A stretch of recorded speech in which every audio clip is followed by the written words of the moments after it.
8 months pregnant.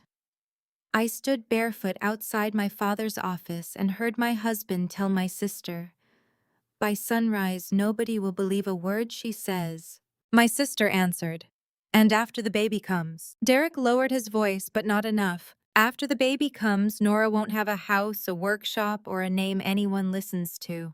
Then he laughed. It was the same warm, easy laugh he used at Sunday dinners when he passed me the mashed potatoes and called me sweetheart. 20 minutes later, I was driving through a North Carolina thunderstorm with one hand under my belly and the other gripping the wheel. A pickup truck came out of a dark side road and aimed straight at my door. Before it reached me, a motorcycle slammed into its front fender. The rider went down in the rain so I could keep breathing. And the next morning, when my husband's Tahoe, my sister's sedan, and a contractor's pickup surrounded the townhouse where I was hiding, the stranger called from his hospital bed and said, "Your husband knows you survived. He is not there to listen. He is there to take control of the story before you can tell it." There are nights that split your life into a before and an after. Mine began with heartburn, not fear, not instinct, not some dramatic warning from the universe, just the sour burn that had been waking me for weeks, and the heavy pressure of a baby who seemed determined to sleep only when I was standing. I was 32 years old, 34 weeks pregnant, and living in the old Bennett farmhouse outside Asheville, North Carolina. The house sat behind Bennett and Pine Restoration, the furniture workshop my father had built from a two-car garage, and 40 years of stubborn work. People in our part of the state knew the Bennett name. Not because we were rich, and certainly not because we were glamorous. They knew us because my father had repaired their grandmother's dining table, rebuilt the pews after a church flood, fixed porch swings, refinished hope chests, and shown up with his tool bag whenever a family heirloom cracked at the worst possible time. He used to say wood tells the truth eventually. Paint can hide rot for a while, but pressure always finds the weak place. For most of my life, I thought he was talking about furniture. I got out of bed that night without waking Derek, or so I believed. He was lying on his side with his back to me, one arm under the pillow, breathing slowly. I pulled on an old cardigan over my sleep shirt and went downstairs for milk. The kitchen was dark except for the green numbers on the stove clock, 11:47. I had almost reached the refrigerator when I noticed the light under my father's office door. Nobody called it Thomas Bennett's office anymore. Derek had moved into it 6 weeks after my father died. He replaced Dad's dented metal filing cabinet with floating shelves, put a television where Dad's hand-drawn furniture plans used to hang, and moved the old leather chair to the workshop because he said it made the room smell dated. That should have hurt more than it did. By then I had learned that grief does not always arrive as crying. Sometimes it arrives as exhaustion, so deep you stop arguing when someone carries pieces of your father out of the room. I heard Mallory first. My younger sister had a voice that could turn sweet or sharp without changing volume. At family dinners, she could say, "Nora, are you sure you want another role?" and make it sound like concern instead of judgment. Online, she called herself the creative director of Bennett and Pine, even though she had never built, repaired, or finished a piece of furniture in her life. At nearly midnight, her voice was stripped of sweetness. "You told me she was already agreeing to the retreat." "She was," Derek said. Then Tessa got in her ear. My hand stopped on the refrigerator handle. The retreat was Meadow Ridge, a private prenatal wellness center 2 counties away. For 3 months, Derek had been sending me articles about pregnant women suffering breakdowns. He had circled phrases like prenatal anxiety and impaired judgment. He had told Aunt Denise I sometimes forgot entire conversations. He had told our employees I was taking an extended leave because I had become emotionally unpredictable. None of it was true. I was tired. I cried in the laundry room once after finding one of Dad's flannel shirts in a basket. I snapped at Derek when he sold a restored church bench without asking me. I forgot to pay the internet bill during a week when the baby was pressing on my ribs so hard I could barely sleep. Those normal human moments had become a story other people repeated about me. "She doesn't need to agree," Derek said. Dr. Pike will say she needs observation. Denise already signed the family concern letter. Once she's inside, they'll keep her long enough for me to handle the workshop. Mallory was quiet for a second. And the house? Same answer. Once everyone believes she's unstable, nobody is going to question her husband managing things temporarily. Temporarily. That word landed harder than the rest because I had heard Derek use it before. He temporarily took over the workshop schedule after Dad died. He temporarily moved the bank statements to his email. He temporarily changed the passwords to our business accounts because I needed rest. He temporarily asked Mallory to approve social media posts because my pregnancy had made me too sensitive to comments. Every temporary thing had become permanent the moment I stopped fighting it. Mallory lowered her voice.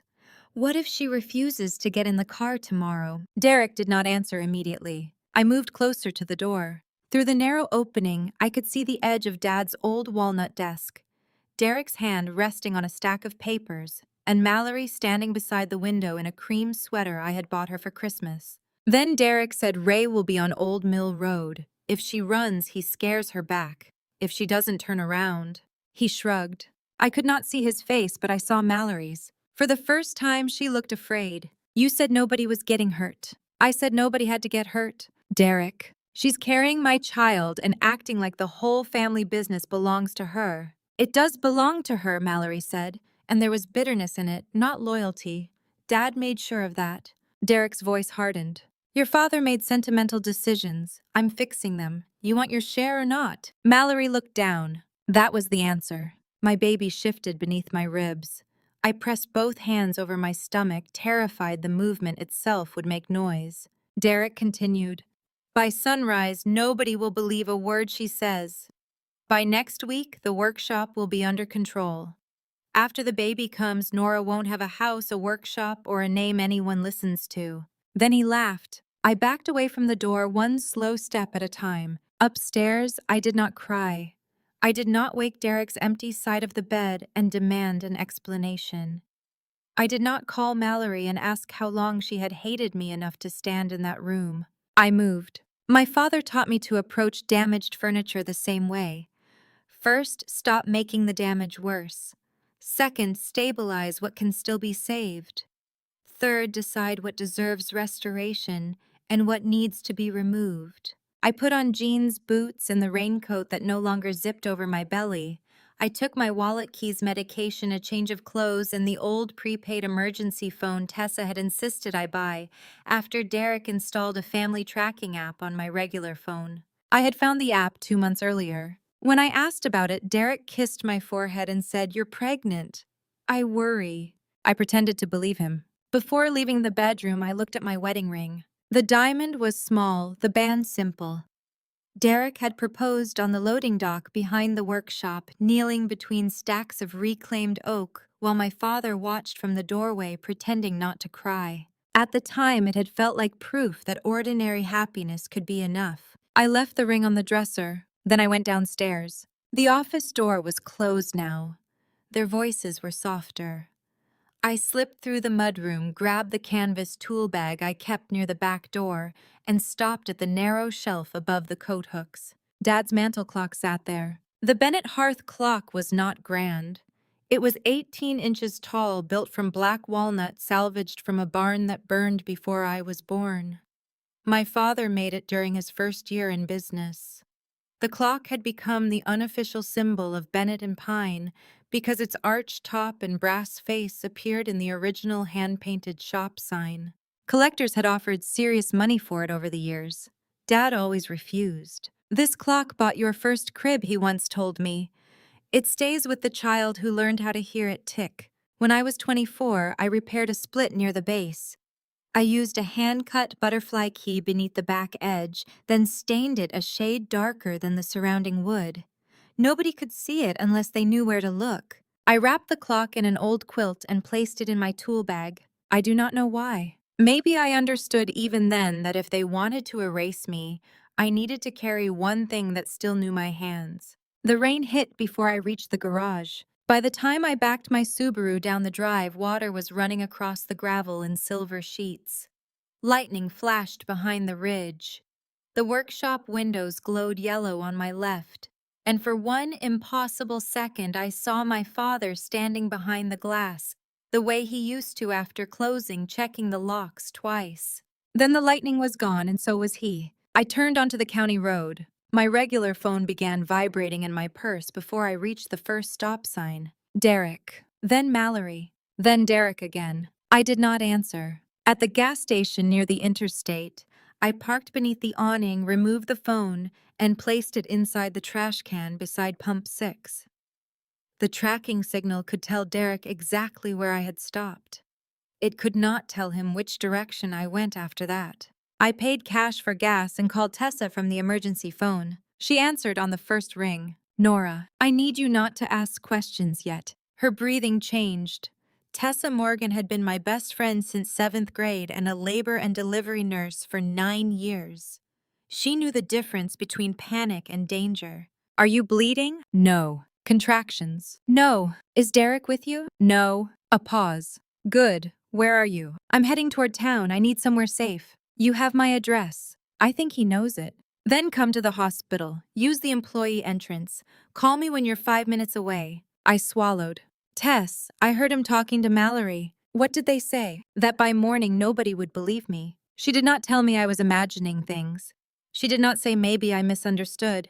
She did not ask why my sister would do that. She said keep driving, do not stop for anyone. I wish I had listened to the last part. Old Mill Road was the fastest route to the hospital when the interstate flooded. It curved through a stretch of woods, crossed an abandoned rail line, and passed 2 farms before reaching the edge of Asheville. The rain made the road almost invisible. I slowed to 35 and kept both hands on the wheel. My son pressed hard against my right side. I spoke to him because I needed to hear a voice that had not lied to me. We're okay, I said. We're going somewhere safe. The words sounded thin inside the car. Headlights appeared behind me. At first they were distant. Then they came closer too quickly. A pickup, large, dark, high beams on. It stayed inches from my bumper through 2 curves. I moved toward the shoulder to let it pass. It moved with me. My heartbeat changed. The pickup pulled into the opposite lane, accelerated, and came beside me. Through the rain-streaked passenger window, I saw a man in a baseball cap turn his head. Even in the dark, I recognized Ray Calder. Ray had done hauling jobs for Bennett and Pine. He had eaten barbecue at our employee picnic. He had shaken my father's hand at the funeral and called him one of the good ones. Ray looked at me without surprise. Then he jerked his steering wheel toward my car. I slammed the brakes. The Subaru fishtailed. The pickup shot ahead, tires throwing water, and I fought the wheel until the car straightened. Ray braked in front of me. His red taillights filled my windshield. I swerved left. He swerved left. I went right. He blocked me again. There was nowhere to go. Trees on one side, a drainage ditch on the other. Rain pouring so hard the world ended 10 yards beyond my headlights. Then the pickup accelerated and cut across the road, turning broadside. I understood what he was doing. He was forcing me to stop, and somewhere behind that stop was the plan Derek had not finished saying out loud. I hit the gas and aimed for the narrow space near the pickup's front end. For 1 second, I thought I might make it. Ray lunged forward. The driver's side of his truck came straight at my door. A motorcycle appeared from behind him. The rider leaned hard, crossed the wet center line, and drove directly into the pickup's front wheel. The sound was violent and metallic. The motorcycle disappeared beneath spray. Ray's truck spun, clipped the guardrail, and slammed nose first into the ditch. My Subaru skidded sideways. The airbags exploded. Everything went white. When I could hear again, the horn was screaming. I was breathing. My baby moved. That was the first thing I checked. Both hands on my stomach, one kick, then another. I'm here, I whispered. I'm here. The driver's door opened with effort. Rain blew across my face. The motorcycle lay on its side, 30 feet behind me, one wheel still spinning. The rider was near the yellow line, motionless. Ray's truck sat crooked in the ditch. The passenger door was open. Ray was gone. I called 911. The signal dropped twice before the dispatcher understood the location. She told me to stay in the car. I looked at the man in the road. His dark jacket was torn at the shoulder. Blood mixed with rain and ran toward the ditch in thin pink lines. I got out. At 34 weeks pregnant, climbing out of a crash car in a thunderstorm is not graceful. I held the door, found my balance, and moved toward him one step at a time. Sir, no answer. I knelt as far as my body allowed and touched the side of his neck. A pulse. Fast, but there. His eyes opened. They were gray clear and far too aware for someone lying in the road. Can you hear me? I asked. He nodded once. You hit that truck. Another nod. Why? His mouth moved. I leaned closer. Caleb, he said. I'm Nora. His hand closed around my wrist with surprising strength. Hospital, he whispered. Not police first. Hospital. Then his eyes shut. Sirens were still far away. I could hear them somewhere beyond the ridge, but the storm was slowing everything. Ray was gone, and I had no idea whether he had left alone. I knew one thing: Derek knew where this road led. I could not wait beside a disabled car. My Subaru's engine still ran. The passenger side was crushed, but the driver's side door closed. With the dispatcher shouting through the phone, I dragged the rider's uninjured arm over my shoulders and told him he had to help me. I cannot lift you, I said. I need your legs. He opened his eyes again. Pain made his face almost colorless, but he pushed. It took both of us 3 minutes to move 20 feet. Twice a tightening crossed my abdomen and forced me to stop. The man waited without complaint, his weight braced against the car, rain pouring from his hair. When he was finally across the back seat, I called Tessa. There was a crash, I said. What happened? A man on a motorcycle saved me. He's bleeding. Nora, listen to me. Come to Mission. Employee entrance. I'll have a trauma team ready. Are you hurt? I don't know. Is the baby moving? Yes. Keep talking to me. I drove. The rider drifted in and out of consciousness behind me. I kept asking simple questions. What's your last name? Hayes. Do you know what day it is? Thursday. It was Friday morning technically, but close enough for me. Do you know me? His eyes opened in the rearview mirror. Yes. The answer chilled me. How? He looked toward the rear window as if checking the road behind us. Thomas Bennett, he said. My father's name. Then he lost consciousness. Tessa was waiting under the hospital awning when I pulled into the service lane. 2 orderlies ran toward the back door with a gurney. Tessa opened my driver's door and looked at my face, my belly, the blood on my sleeve. Whose blood? His. She pressed a hand to my abdomen. Any pain? Some tightening. Dizziness. Yes. Come inside. I can't. Nora. Derek is coming. The words made her stop. Behind us, the trauma team lifted Caleb onto the gurney. His hand fell toward the pavement, and something small slipped from his jacket pocket. A brass keyring. On it hung a worn wooden tag burned with 2 letters TB. Thomas Bennett. My father had carved that mark into every personal tool he owned. Tessa saw it too. She picked up the keyring, closed her fingers around it, and said, inside, now. The hospital smelled like bleach coffee and overheated air. Tessa moved me through a side corridor into an empty examination room. She checked the baby's heartbeat, my blood pressure, my pupils, and the bruise forming across my chest from the airbag. The heartbeat came through the monitor fast and steady. I cried for the first time. Not loudly. I turned my face toward the wall and let the tears run because my son was alive, and the sound of his heart was the only honest thing I had heard all night. Tessa placed a blanket over my legs. Tell me everything, she said. So I did. I told her about the office door, Meadow Ridge Aunt Denise's letter, the workshop, the house Ray waiting on Old Mill Road, and the way Mallory had asked what happened after the baby came. Tessa did not interrupt until I finished. Then she asked, did you record any of it? I reached into my coat and handed her the emergency phone. Before leaving the hallway, I had pressed record. The audio was muffled, but Derek's voice was clear enough in places. By sunrise, nobody will believe a word she says. If she runs, Ray knows the back road. You want your share or not? Tessa listened once, jaw tight. Send this to me, she said. I don't know who to trust. You trust me? Yes. Then start there. The door opened before she could say more. A young nurse leaned in. Tess, there's a man at the main desk asking for his pregnant wife. Says she's having a mental health emergency. My whole body went cold. How did he know? I whispered. Tessa looked at the blood on my clothes, then toward the hallway. The crash report, she said. Or someone saw your car. The nurse lowered her voice. He brought a doctor with him. Derek had not come alone. Tessa stood. Stay here. No, Nora. I need you to do exactly what I say for the next 10 minutes. What about Caleb? He's in surgery. Shoulder and ribs. The surgeon thinks he'll make it. He knew my father. I know. She put the wooden key tag into my hand. Hold on to that. I'm gonna find out what your husband thinks he can do in my hospital. She left. Through the narrow glass panel in the door, I saw Derek cross the nurse's station. He wore dark slacks and a blue button-down shirt sleeves rolled to the elbows. His hair was damp from the rain.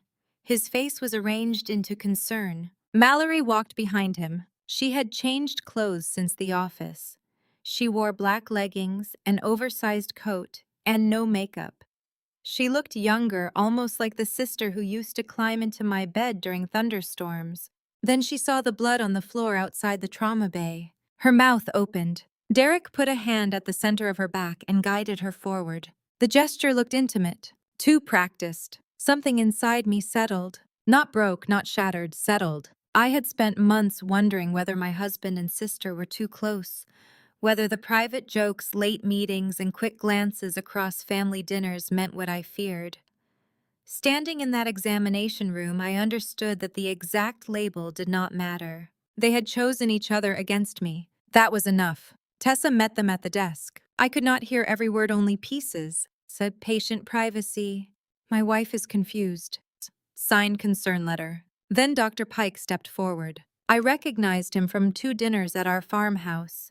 He was a friend of Derek's from a charity golf group, a psychiatrist with silver hair and a voice that made every sentence sound reasonable. He placed a folder on the counter. Tessa did not touch it. Derek said something sharply. Tessa crossed her arms. Mallory looked toward the corridor. For half a second our eyes met through the glass. She knew I was there. I saw it in her face. She did not point. She did not warn me either. She simply looked away. That was the moment I stopped thinking of her as someone trapped beside Derek. She was afraid, yes. But she was still choosing. Tessa returned less than 5 minutes later. We're moving you, she said. Where? First downstairs. There's a staff locker room near the laundry dock. My brother is bringing his van. What about Caleb? A man named Ellis Hayes just called the surgical desk. Caleb listed him as emergency contact. He's on his way. His brother. Sounds like it. I'm not leaving him. You're not. Ellis is taking him when he's stable. You're leaving before Derek gets a court order, a police officer, or a relative willing to repeat his story. The words court order made me flinch. Tessa saw it. This is not about papers, she said. This is about time. Derek came here with a story already prepared. Every minute you stay gives him another person to tell it to. She helped me off the bed. We moved through a back hallway while Derek argued at the front desk. I heard his voice rise for the first time. She is 8 months pregnant and not thinking clearly. Tessa squeezed my hand. Keep walking. We passed the elevator and took the service stairs 1 floor down. My legs shook. The baby pressed low. I stopped halfway, breathing through another tightening. Tessa crouched in front of me. Regular. No. Strong. Not yet. Good. 1 step at a time. At the laundry dock, a white plumbing van waited with the side door open. A broad man in a work jacket stood beside it. He had Caleb's gray eyes and a beard going silver at the chin. Ellis, Tessa asked. He nodded.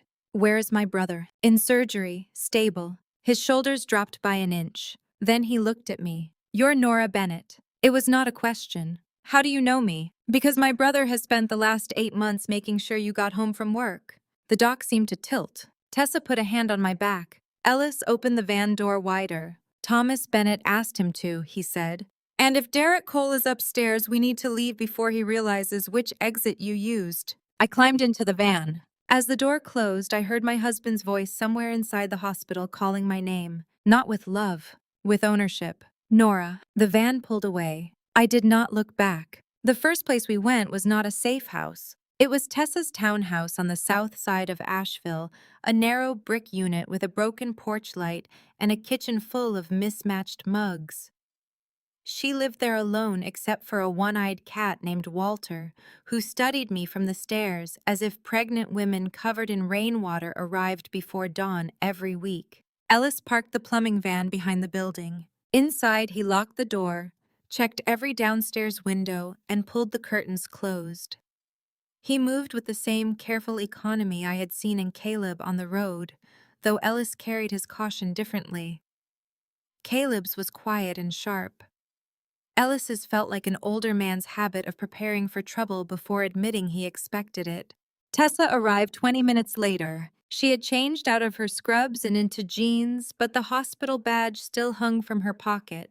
She set a paper bag on the kitchen table. Crackers, water, clean sweatshirt, prenatal vitamins, she said, and the worst decaf coffee in North Carolina. I almost laughed. Instead, I put both hands over my face. Tessa pulled out the chair beside me and waited. I saw Mallory, I said. I know. She saw me. Tessa's expression tightened. Did she tell Derek? No. That may have helped you. It did not make her good. No, Tessa said, it did not. That was why I loved her. She did not confuse one decent hesitation with innocence. Ellis stood at the counter talking quietly on his phone. When he ended the call, he faced us. Caleb is out of surgery. The shoulder wound was deep, 2 ribs are cracked, and he has a concussion.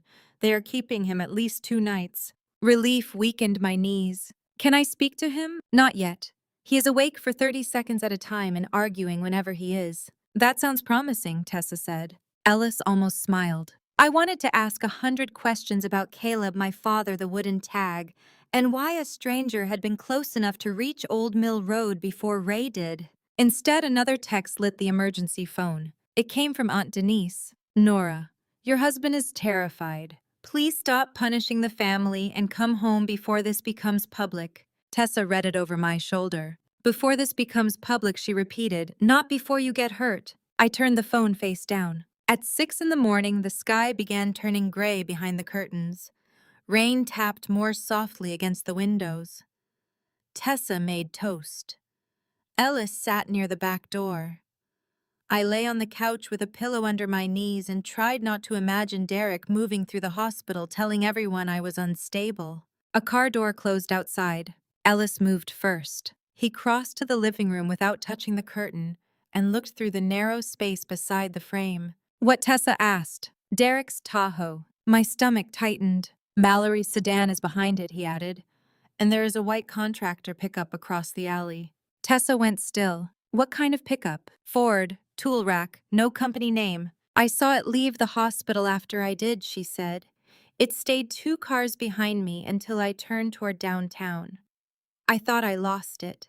Ellis looked at her. You did not. The fear in the room became ordinary in the worst possible way. No mysterious fleet, no black windows, just my husband's familiar Tahoe, my sister's dented sedan, and a work truck like 100 others in western North Carolina. Vehicles that could sit outside a family home without attracting attention. Tessa's phone vibrated. Hospital number. She answered and listened, then handed it to Ellis. My brother, he told me. Caleb's voice came through the speaker, roughened by pain and medication. Nora there. I am here. Do not open the front door. I was not planning to.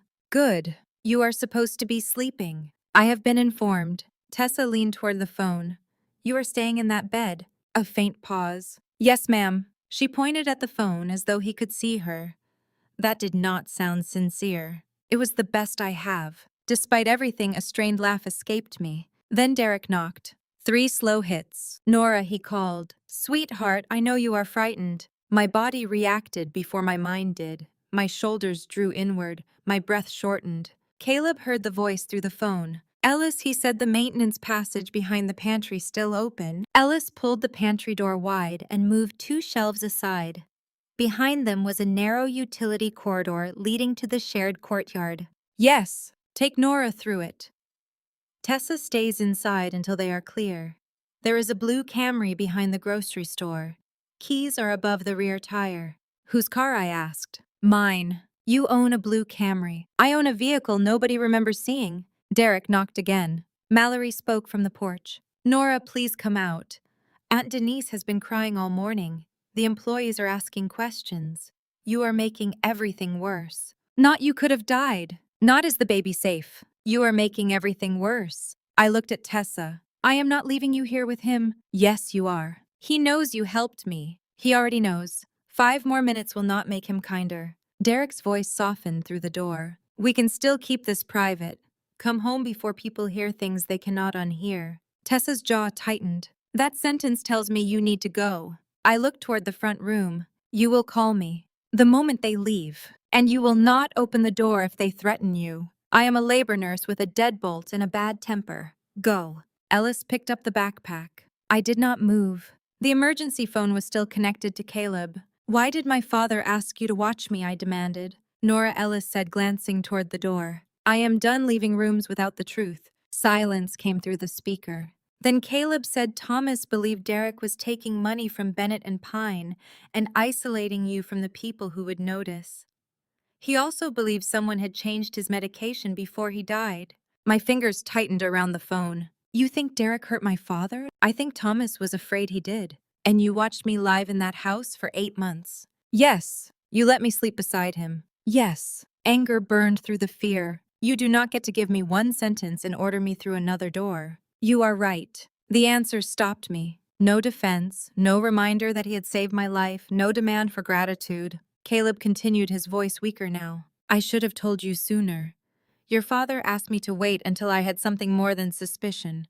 I followed that instruction too long. I am sorry. Ellis looked down. Derek struck the door harder. Nora, Caleb said, you can hate that decision after you are somewhere he cannot reach. Please move. It was not obedience that made me go. It was the fact that he had admitted what the choice cost me. I followed Ellis into the utility passage. The corridor smelled like dust, old pipes, and canned tomatoes. Behind us, Tessa slid the pantry shelves back into place. Before the door closed, she caught my hand. Whatever they say about you next, she whispered. Remember that I saw you before they arrived. You were scared. You were injured. You were still making sense. I nodded because speaking would have broken me. The courtyard was slick with rain. Ellis moved us behind the row of townhouses, keeping the buildings between us and the street. At the alley entrance, the white contractor pickup idled 30 yards away. A man sat behind the wheel. I could not see his face. The brake lights came on. Ellis took my arm. Walk, do not run. The blue Camry waited behind the grocery store exactly where Caleb said it would. It looked 10 years old and entirely forgettable. Ellis found the keys above the rear tire and opened the passenger door. As we pulled out, the white pickup turned into the alley. Ellis did not accelerate. Why are we going so slowly? I asked. Because people notice panic. He drove past the grocery store, turned into a neighborhood, and stopped behind a school bus, letting children cross. The pickup appeared 2 cars back. My pulse filled my ears. Ellis looked into the mirror. Call Tessa. She answered immediately. They are still at my door, she said. Derek is threatening to call the police.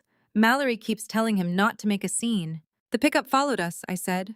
Tessa inhaled. Then it is not Derek or Mallory driving. At the next intersection, Ellis turned toward the hospital district. What are you doing? I asked, making him decide whether to follow a missing pregnant woman past the sheriff's substation in daylight. The pickup stayed behind us for 1 block. Then it turned away. I watched it disappear. Only then did Ellis take the highway east. For the first hour, neither of us spoke. My anger had nowhere clean to land. Derek had planned to erase me. Mallory had helped him. My father had suspected danger and hidden it. Caleb had followed my life from a distance and decided I was not ready for the truth. Every man in the story believed he had a reason to control what I knew. The difference was that one of them had apologized before I demanded it twice. That mattered. It did not erase the anger. Tell me who Caleb is, I said. Ellis kept his eyes on the road. 9 years ago, the workshop caught fire after midnight. Thomas went back inside for the original order books. I remembered the fire. I had been at a restoration course in Richmond. Dad said an off-duty firefighter dragged him out while he fought for a box of receipts. Caleb. Yes. Dad told me the firefighter was passing by. He was leaving a late shift. Why did they stay in contact? Thomas sent him work after Caleb left the department. Hauling machinery, repair, roadside calls. Your father trusted people who had seen him scared and did not use it to make him feel small. The sentence hurt in a different place. What did Dad leave? A letter. Duplicate shop records. A storage key. Names of people who might still tell the truth if someone brought them into the same room. Paperwork. Some, mostly people. That sounded like Dad. He believed Derek wanted the workshop property. Ellis continued. He also knew the deed and the business could not simply change hands without you. Derek's real plan was not one clever document. It was pressure. If enough relatives, employees, and doctors repeated that you could not manage your life, he believed he could make you sign whatever he put in front of you. That was easier to believe than a secret legal trap. Derek never needed the whole world, only a room full of people willing to call control concern. My father planned an escape route for me, I said. He arranged choices: a cottage, a doctor, some cash, a place to put the baby if you needed help.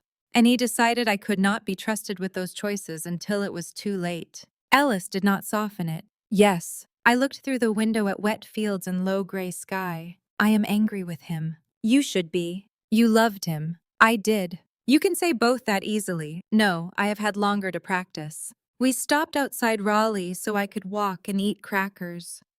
The baby had been quiet for nearly an hour, and I pressed both hands over my stomach until he kicked back. Ellis pretended not to watch my face. I called Tessa again. Derek and Mallory had left after a patrol car drove slowly past the block. They had not forced the door. Derek had shouted that Tessa was helping a sick woman endanger her child. Do not believe any message from Denise, Tessa warned.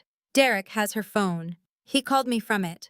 Of course he did. He borrowed other people's voices whenever his own stopped working. What about Caleb? Still in the hospital. Still angry that the surgeon will not release him. I told them to hide his shoes. I smiled despite myself. He asked whether you reached the highway, she added. Tell him yes. Tell him yourself when you are ready. That was another difference between Tessa and the rest of my family. She did not carry messages that belonged to other people forever. Near sunset, the land flattened and the air changed. Salt reached us before the water did. We reached Beaufort under a pale strip of evening sky. The town sat low against the water, full of weathered houses, narrow streets, fishing boats, and porches built to catch whatever breeze crossed the sound. Ellis followed Ruth's directions toward a small cottage behind a marine repair shop. The cottage was blue-gray with white trim and a roof that needed work. A wooden ramp led to the porch. Behind it, water flashed through the reeds. A woman in her 60s waited at the door. She had silver hair braided over one shoulder and wore rubber boots. I'm Ruth Mercer, she said. Your father once repaired my mother's dining table after Hurricane Florence. I stared at her. He did. He refused payment because I fed him shrimp stew. I have owed him ever since. Her eyes moved over my wet coat, bruised chest, and swollen belly. You look exhausted. I'm fine. Ruth pointed into the house. That sentence is not welcome here. For the first time that day, something close to safety touched me. Not because of locks or distance, because Ruth did not ask me to prove why I needed help. She showed us 2 bedrooms, a kitchen, and a small room at the back that had once been used for sewing. She had stocked the refrigerator, put clean sheets on the beds, and set a basket of baby supplies beside the couch. On the kitchen table lay a sealed envelope with my name written in my father's square handwriting. Nora. My knees weakened. Ellis stepped onto the porch without being asked. Ruth followed him and closed the door behind her, leaving me alone with the letter. It was 6 pages long. My father began the way he spoke when he knew I was angry. Kiddo, if you are reading this, then I waited too long to tell you something, and you have every right to be furious with me. I had to stop. The word kiddo broke something, the storm, the crash, and Derek's voice had not. I pressed the paper to my mouth and cried silently at Ruth Mercer's kitchen table while evening faded over the water. When I could read again, Dad told me what he had seen. Derek had begun moving money from repair deposits into a separate marketing account. Small amounts at first, then larger ones. He pushed Dad to sell the workshop property to a developer named Blue Ridge Living. When Dad refused, Derek began telling employees that Dad was confused. Mallory supported Derek because he promised her a new home design brand with her name on it. Dad wrote that he had found pills in his organizer that did not match his prescriptions. Dr. Pike dismissed his concern. Caleb had been asked to watch the house, the workshop, and the people moving between them. Then came the line that hurt most. I did not tell you because you loved him, And I feared your love would defend him before your judgment caught up. That was not fair. I was trying to protect you and treated you like a child. I am sorry. I closed my eyes. My father had been right about Derek. He had also been wrong to decide what truth I could carry. Both things could be true. The letter continued. Bennett and Pine belongs to you because you gave it 14 years of your life, not because you are my older daughter. The farmhouse belongs to you because you stayed when the roof leaked, when orders were slow, and when I was too proud to admit I needed help. Mallory is my child, and I love her. But love does not make work equal when the work was not equal. Do not let anyone call a fair result cruel simply because they dislike it. At the bottom of the final page, Dad had written, "Legacy is not the name on the sign. It is the way people feel after they have trusted you with something that matters. Take care of yourself first. Wood can be rebuilt.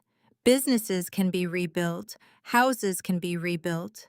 You cannot." I folded the letter and sat in the quiet kitchen. Ruth returned with soup.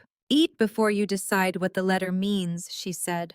My father said things like that. Smart man. He kept secrets. Smart people can be foolish. Age does not cure us. I ate because my son needed me to. That first night I slept for 40 minutes at a time. Every sound became a vehicle. Every headlight moving across the ceiling became Derek's Tahoe. At 3 in the morning, I woke with my hand around the wooden tag marked TB. Ellis was asleep in a chair near the front door. Ruth sat at the kitchen table doing a crossword puzzle. "Do you ever sleep?" I asked. "Not when frightened pregnant women are trying to pretend they are not frightened." "I am not pretending. You said I'm fine at the door." "That was one time. Once is a habit beginning." I sat across from her. "Did you know why Dad arranged this place?" "He said his daughter might need somewhere no one would ask her to explain herself for a few days. He planned all of it. He planned what he could. He did not plan the storm. He planned around me instead of with me." Ruth put down her pencil. "You may be angry here." The permission made the anger larger.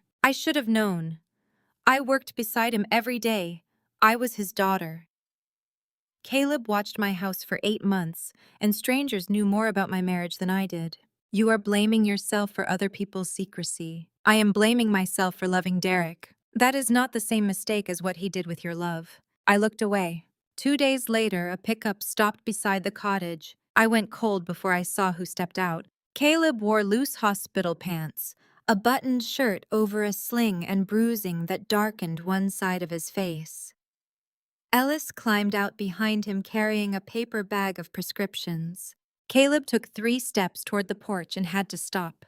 Not dramatically, his body simply refused to pretend. Ruth opened the door and pointed at the sofa. "No speeches until you sit." I was going to say hello. "You may say it horizontally." He obeyed. Seeing him in daylight changed the highway in my memory.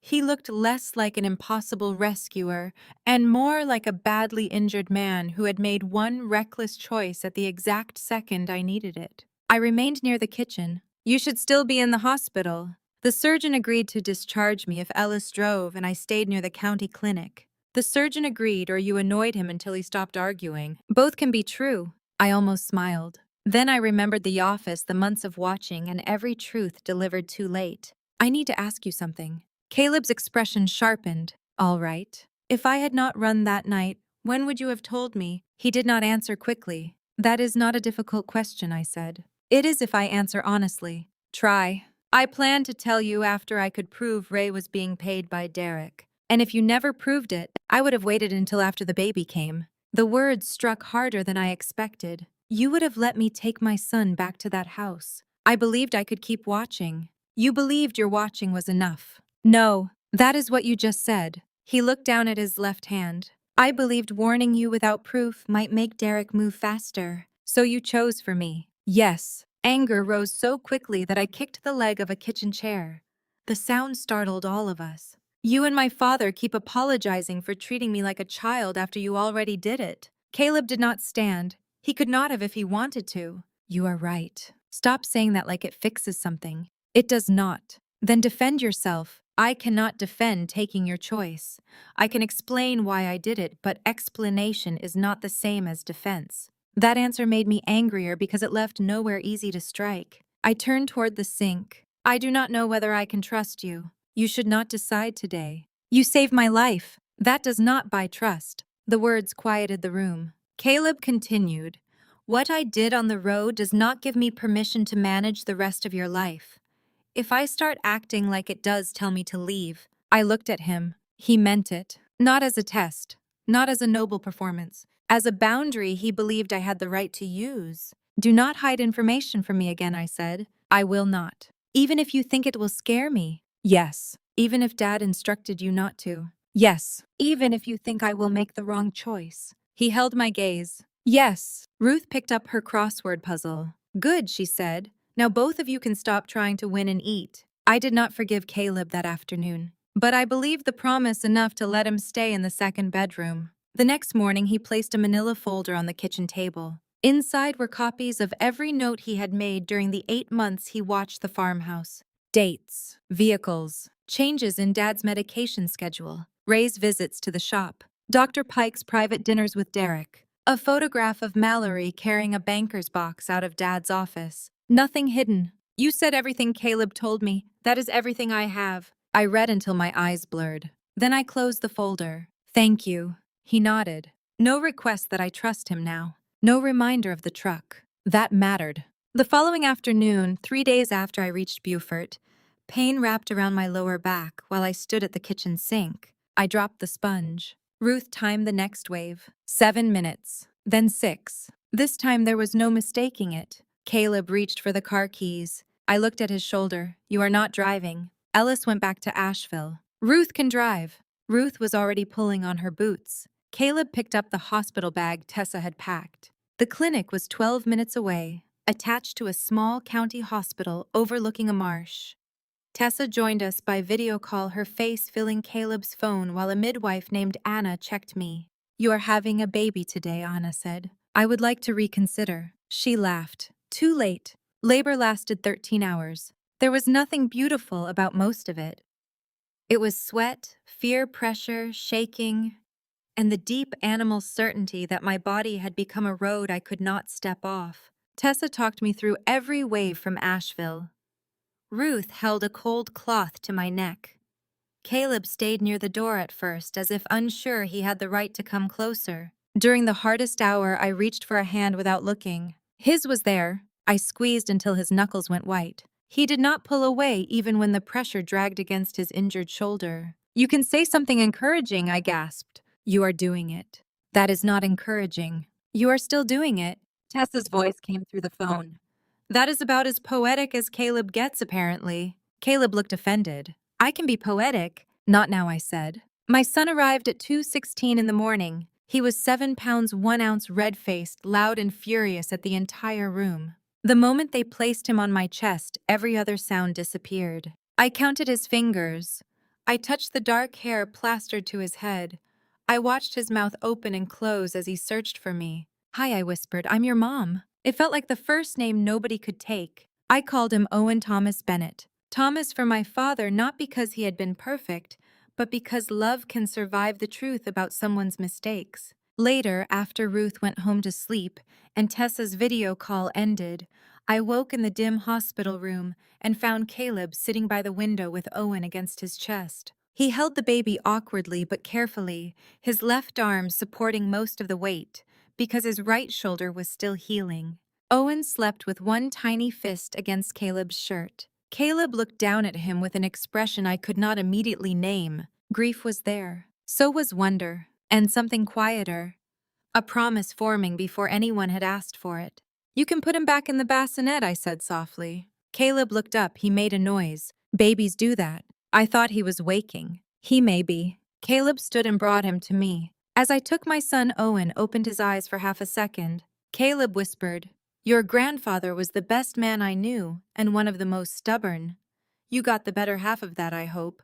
I looked at him. You talk to all newborns like they understand you, only the serious ones. Owen yawned. Very serious, I said. Outside, morning light began spreading across the marsh. For the first time since I heard Derek's voice through the office door, I let myself think beyond survival. Not far. Only to breakfast. Only to the next feeding. Only to the moment when I would carry my son out of the hospital and into a life nobody in Asheville knew how to find. That was enough. For then it had to be. The world did not become peaceful when Owen was born. It became specific. Before him, fear was everywhere. It lived in rooms I could not see, phone calls I could not hear, and stories Derek was telling while I slept. After him, fear had a schedule. Feed him, change him, warm the bottle, wash the blanket, sleep for 40 minutes, wake when he cried. There was mercy in being needed in ways that did not require guessing. Owen never told me I was too sensitive. He never changed a password and called it protection. He never turned exhaustion into evidence against me. He cried and I came. The first 6 weeks passed in a blur of sea wind diapers and coffee that went cold before I remembered it existed. Ruth checked on us every morning. Tessa called at night. Ellis brought supplies and news from Asheville. Derek reported me missing. He posted a photograph from our wedding and wrote that his pregnant wife was suffering a crisis.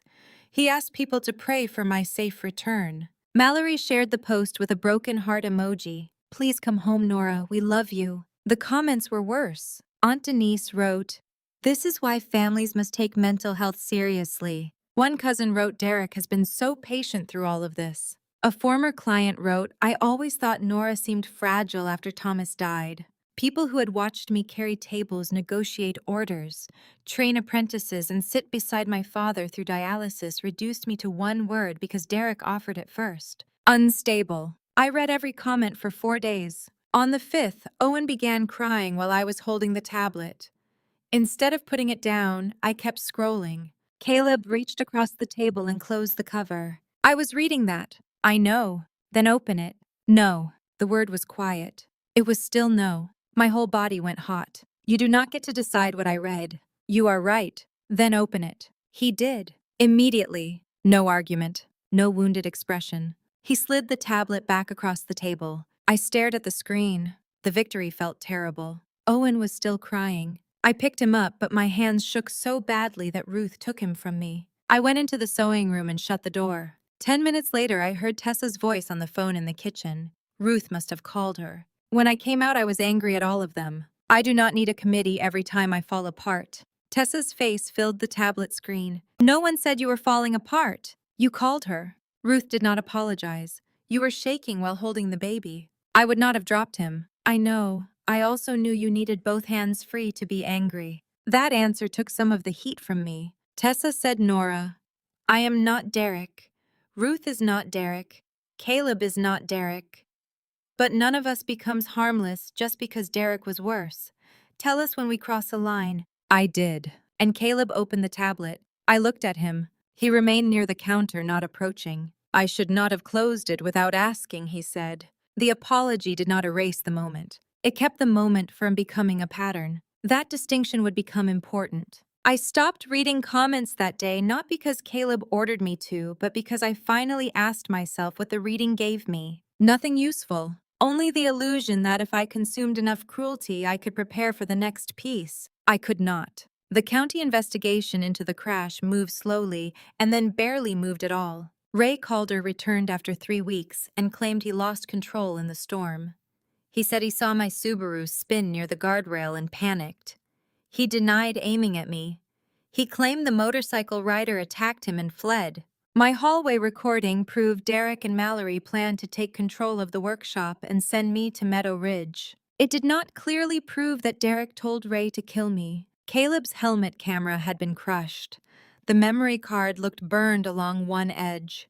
The first technician Ellis found could not recover anything. Dr. Pike said Meadow Ridge had been discussed as a voluntary wellness stay. Aunt Denise said she signed the concern letter because she loved me. Mallory said I misunderstood a private conversation while distressed. Every person moved one step backward from the ugliest part of the truth. Derek needed only enough uncertainty to keep his story alive. Through Tessa, I gave the recording and my statement to a state investigator.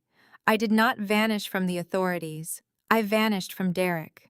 The investigator told Tessa what honest investigators often have to say when facts are frightening but incomplete. They needed more. A clear link to Ray. A witness willing to speak. Records that showed intent. Until then, returning publicly with a newborn would not guarantee safety. It might only give Derek another chance to surround me with relatives, cameras, and people willing to call my fear illness. That was why I stayed. Not because I forgot Asheville. Not because I chose peace over justice. Because Owen was 6 weeks old, my body was still healing, and courage did not require handing Derek our address before the truth could stand on its own. Caleb kept the damaged memory card. Why, I asked? Because ruined and unreadable are not always the same. That sounded like my father. I did not tell him so. His injuries healed slowly. The doctor in Beaufort changed his dressings, ordered him not to lift more than 10 pounds, and gave him exercises he performed with the expression of a man personally offended by rubber bands. Owen weighed less than 10 pounds for the first month, so Caleb interpreted the doctor's order as permission to hold him. At first, I watched every second. Not because I believed Caleb would hurt him. Trust had become a muscle I no longer knew how to use. I studied the angle of his arm, the support beneath Owen's neck, and the distance between his coffee and the blanket. Caleb never mocked me. When he noticed me watching, he asked, "Do you want him?" Sometimes I said yes. Sometimes I said no. Both answers were accepted. Ruth's cottage became our home under an arrangement so simple it made me suspicious. She charged enough rent to protect everyone's dignity and not enough to hurt. Caleb repaired the porch, the leaking sink, and the marine shop's old compressor. I turned the sewing room into a workshop. My first job came from Ruth, a salt-damaged cedar chest that belonged to her sister. The lid had warped. One hinge was orange with rust, and the bottom smelled like years of damp blankets. I worked while Owen slept in a bassinet beside the table. The first time my scraper touched the wood, my hands shook. From recognition, I still knew how to do this. Derek had taken my access to Bennett and Pine. Mallory had removed my name from the website. Denise had signed a letter describing me as confused. None of them had taken the knowledge in my hands. I stripped the damaged finish, dried the chest, slowly replaced the bottom boards, and rubbed the cedar with oil until the grain came alive. When Ruth's sister saw it, she cried. "My husband gave me this when we married," she said. "I thought it was ruined." "It was damaged," I told her. "That is not the same thing," she told a neighbor. The neighbor brought 2 dining chairs.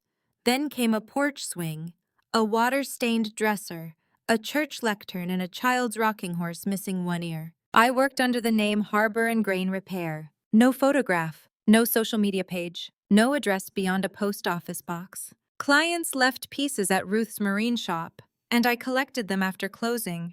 It was not a free life, but it was a life I was building. By Owen's first birthday, Harbor and Grain paid the rent and groceries.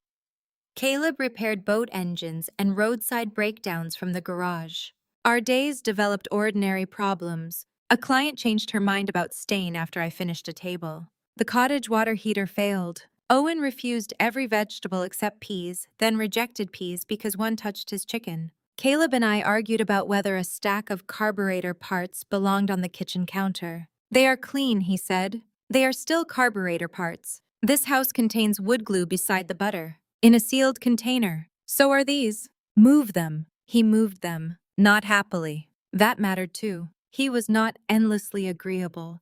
He was stubborn, private, and capable of believing that silence was the same as calm. I discovered the danger of that in the second spring. A woman from Moorhead City brought me a walnut hope chest.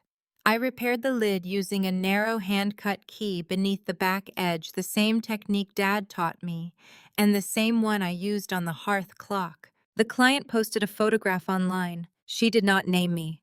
She thanked Harbor and Grain and showed the repair. 2 days later, a comment appeared beneath the photograph. "That looks exactly like Nora Bennett's work." The account belonged to Alma Ruiz, the finishing specialist who once worked beside me in Asheville. Kayla saw the comment first and showed me. My chest tightened. "Ask the client to remove the post. She is proud of it." "Ask her anyway." Kayla hesitated. Did she do something wrong? The question made me hear myself. The client had not betrayed me.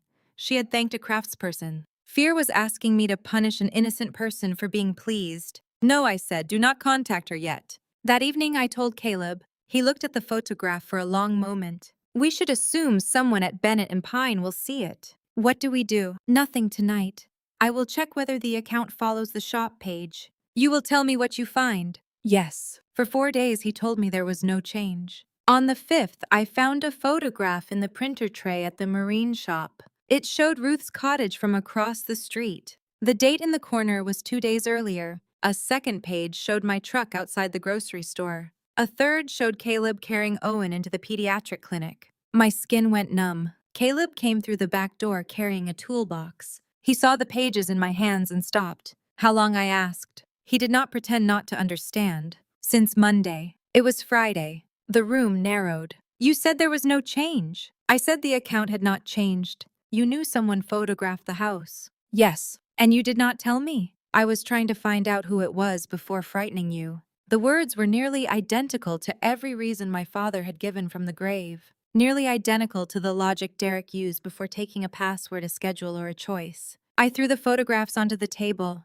You promised. I know. You promised me in this kitchen. I know. Stop saying that. Owen began crying in the next room. The sound tore through me. Caleb moved toward the hallway. Do not touch him. He stopped as if I had struck him. The words were cruel. I knew it the moment they left me. I was too angry to take them back. I went to Owen, lifted him from the crib, and held him so tightly he protested. Caleb remained in the kitchen. Ruth arrived 10 minutes later and found us in separate rooms. She looked at the photographs. Then she looked at Caleb. You did it again. Yes. Why? A man in a silver sedan followed Nora from the grocery store. I got the plate. It belonged to a private investigator in Raleigh. I wanted to know who hired him before Nora had to spend another night watching the road.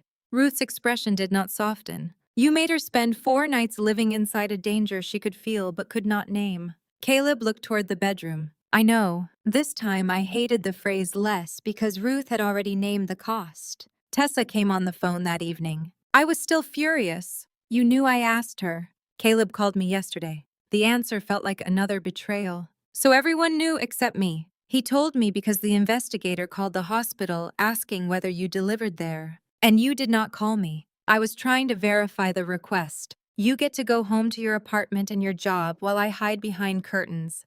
You do not get to decide how much fear I can handle. The silence on the line lasted 1 second too long. Then Tessa said, You are right about the decision.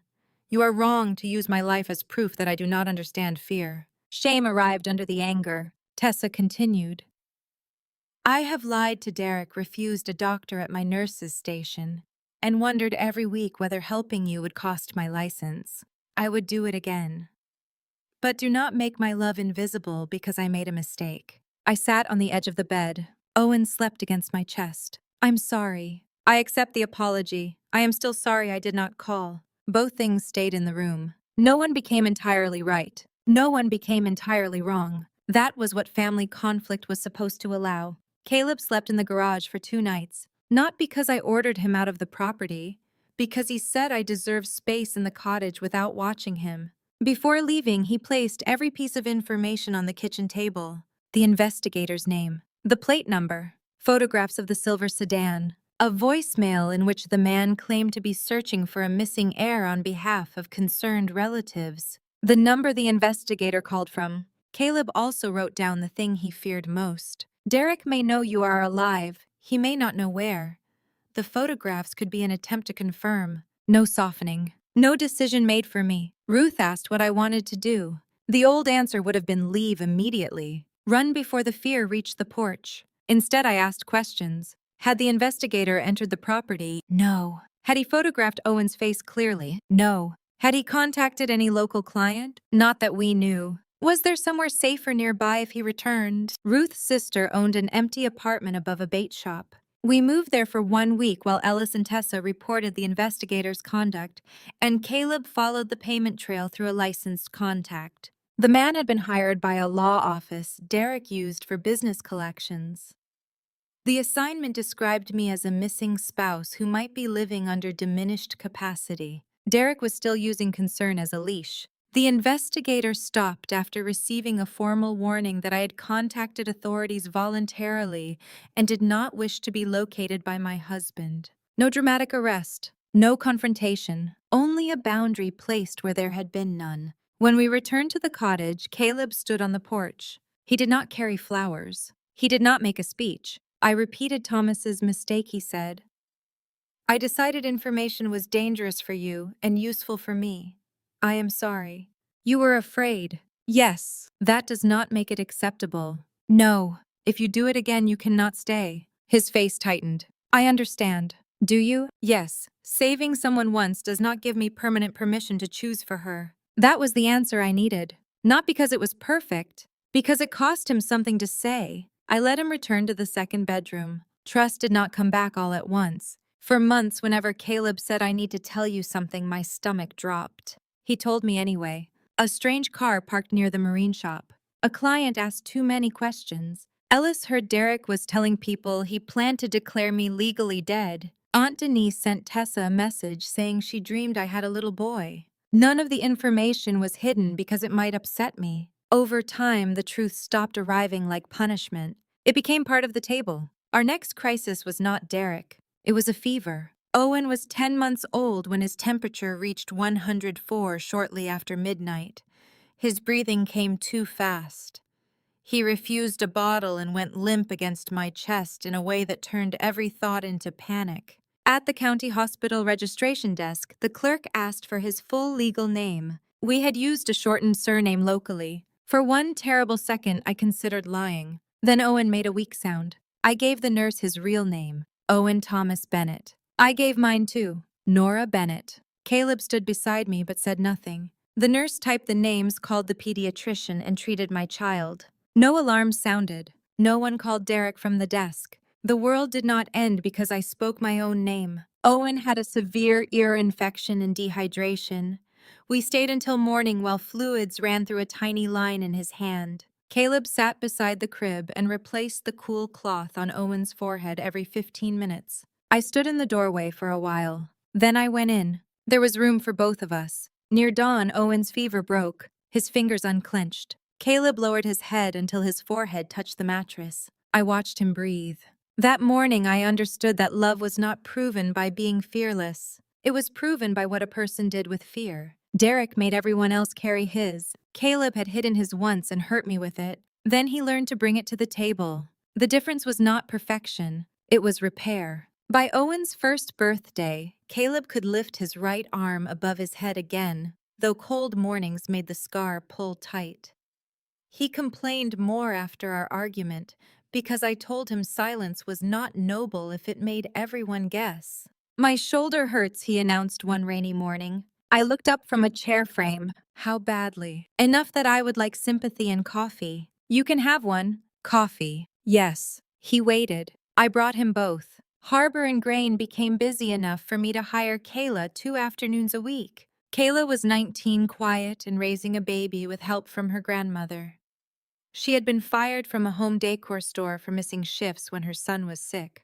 The first day she worked for me, she apologized 6 times for needing to leave at 5. You told me 5 when I hired you, I said. My last manager said people who cared about work stayed until the work was finished. People who care about workers plan enough time for them to go home. She looked at me as if waiting for the hidden condition. There was none. I realized how deeply Bennett and Pine had shaped me. Not the sign or the farmhouse. The belief that work mattered because people mattered.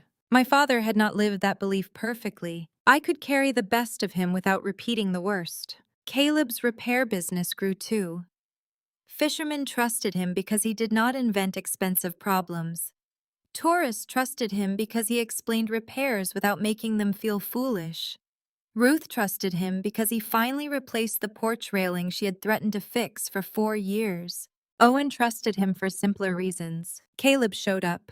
At breakfast. At bath time. At the doctor. At the county fair where Owen cried because the carousel stopped. Not perfectly. Once Caleb forgot the diaper bag and returned home with a baby wrapped in his work shirt because Owen destroyed the spare clothes. Once he cut Owen's toast into squares after being told 3 times that only triangles were acceptable. Once he promised a trip to the pier on a Saturday and accepted a roadside call that kept him gone until dark.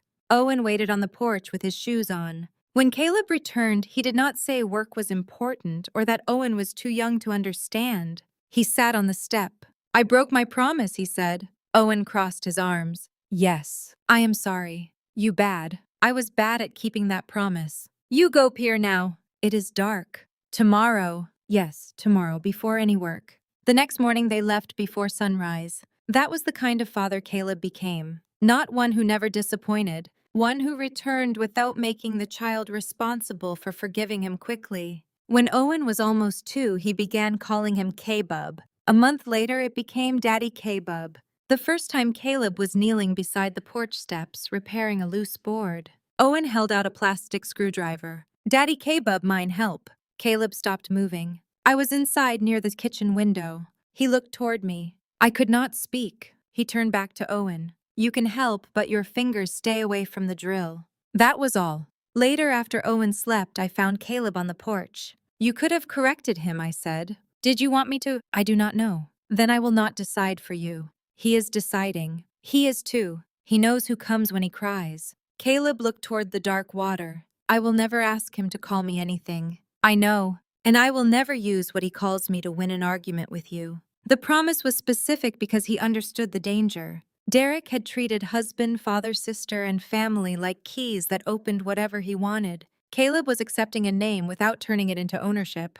The third year brought quieter days, but not ignorance. We knew Derek still lived in Asheville. We knew he told some people I was dead, and others that I was hiding during a mental health crisis. We knew the investigation remained open but incomplete. We also knew our address had not appeared in any public record, the private investigator had not returned, and every new fact came to me before anyone decided what I could handle. Quiet became something we built, not something maintained by silence. Owen became a small person with strong opinions about socks, pancakes, and whether clouds followed our truck.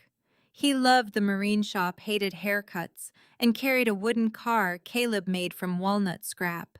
He also learned that adults apologized. When I snapped at him after a client called during dinner, I knelt beside his chair and said, "You did not deserve that voice." He studied me. "You mad?" I was. "It was not your fault." He placed one pea in my palm. "Peace offering." I ate it. Happiness frightened me less once I stopped treating it like proof that danger was gone. It was not proof. It was still worth having. On Owen's 3rd birthday, Ruth filled the yard with blue streamers. Tessa drove from Asheville with a cake shaped like a tugboat. Ellis brought a toy workbench. Kayla's son chased bubbles near the reeds. It was small, loud, and real. Near sunset, Owen climbed onto Caleb's lap with frosting on his shirt.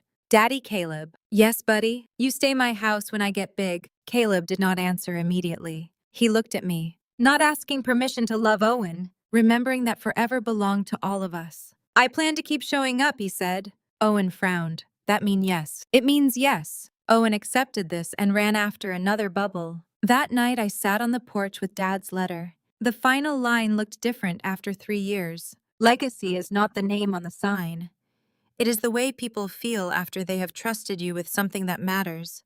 Through the window, Caleb washed birthday plates while Owen stood on a chair beside him, splashing more water onto the floor than into the sink. For years, I thought legacy was waiting in Asheville. The workshop, the farmhouse, the Bennett name, part of it was here too. A child who expected adults to return after mistakes. A young employee who did not apologize for going home to her baby. A repaired cedar chest returned to a woman who thought she had lost it. Maybe taking back my legacy did not require living inside every old wall. Maybe it required deciding which parts still deserved me. The past reached me 2 weeks later through a photograph. I was in the sewing room working on a walnut desk when Kayla came in holding her phone. "You said to tell you if the Bennett shop ever showed up in my feed," she said. My stomach tightened. "What is it?" She placed the phone on the workbench. The post came from Bennett and Pine Restoration. The logo had changed. My father's hand-drawn pine branch was gone. In its place were gold letters on a black background, Cole and Bennett Home. Below it, a polished photograph showed Derek standing beside Mallory in the workshop showroom. They wore matching neutral colors. Behind them hung a banner, Founders Night, 3 years of carrying the Bennett legacy forward. The caption read, "Join us for a special evening honoring the late Thomas Bennett and the lasting memory of Nora Bennett Cole, whose tragic disappearance changed our family forever. We will unveil the newly restored Bennett Hearth clock, auction it for charity, and announce an exciting future for the original workshop property. My hands went cold. They had turned my absence into branding. My husband and sister were standing beneath my father's name, using my supposed death to sell tickets. Then I saw the clock. It sat on a pedestal between them. Black walnut, brass face, arched top. A convincing copy. But wrong. The lower curve was too even. Dad carved the original arch by hand, and one side dipped slightly. The brass screws were modern.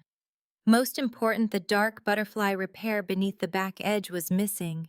I went to the bedroom closet and pulled out the canvas tool bag I had carried through the storm 3 years earlier. The Bennett hearth clock was still wrapped in the old quilt. I set it on the kitchen table. Its ticking filled the room. Caleb came in from the garage and stopped when he saw it. What happened? I handed him Kayla's phone. He read the post. They are selling the property, I said. They cannot without you. They think I am dead, unstable, or too afraid to return.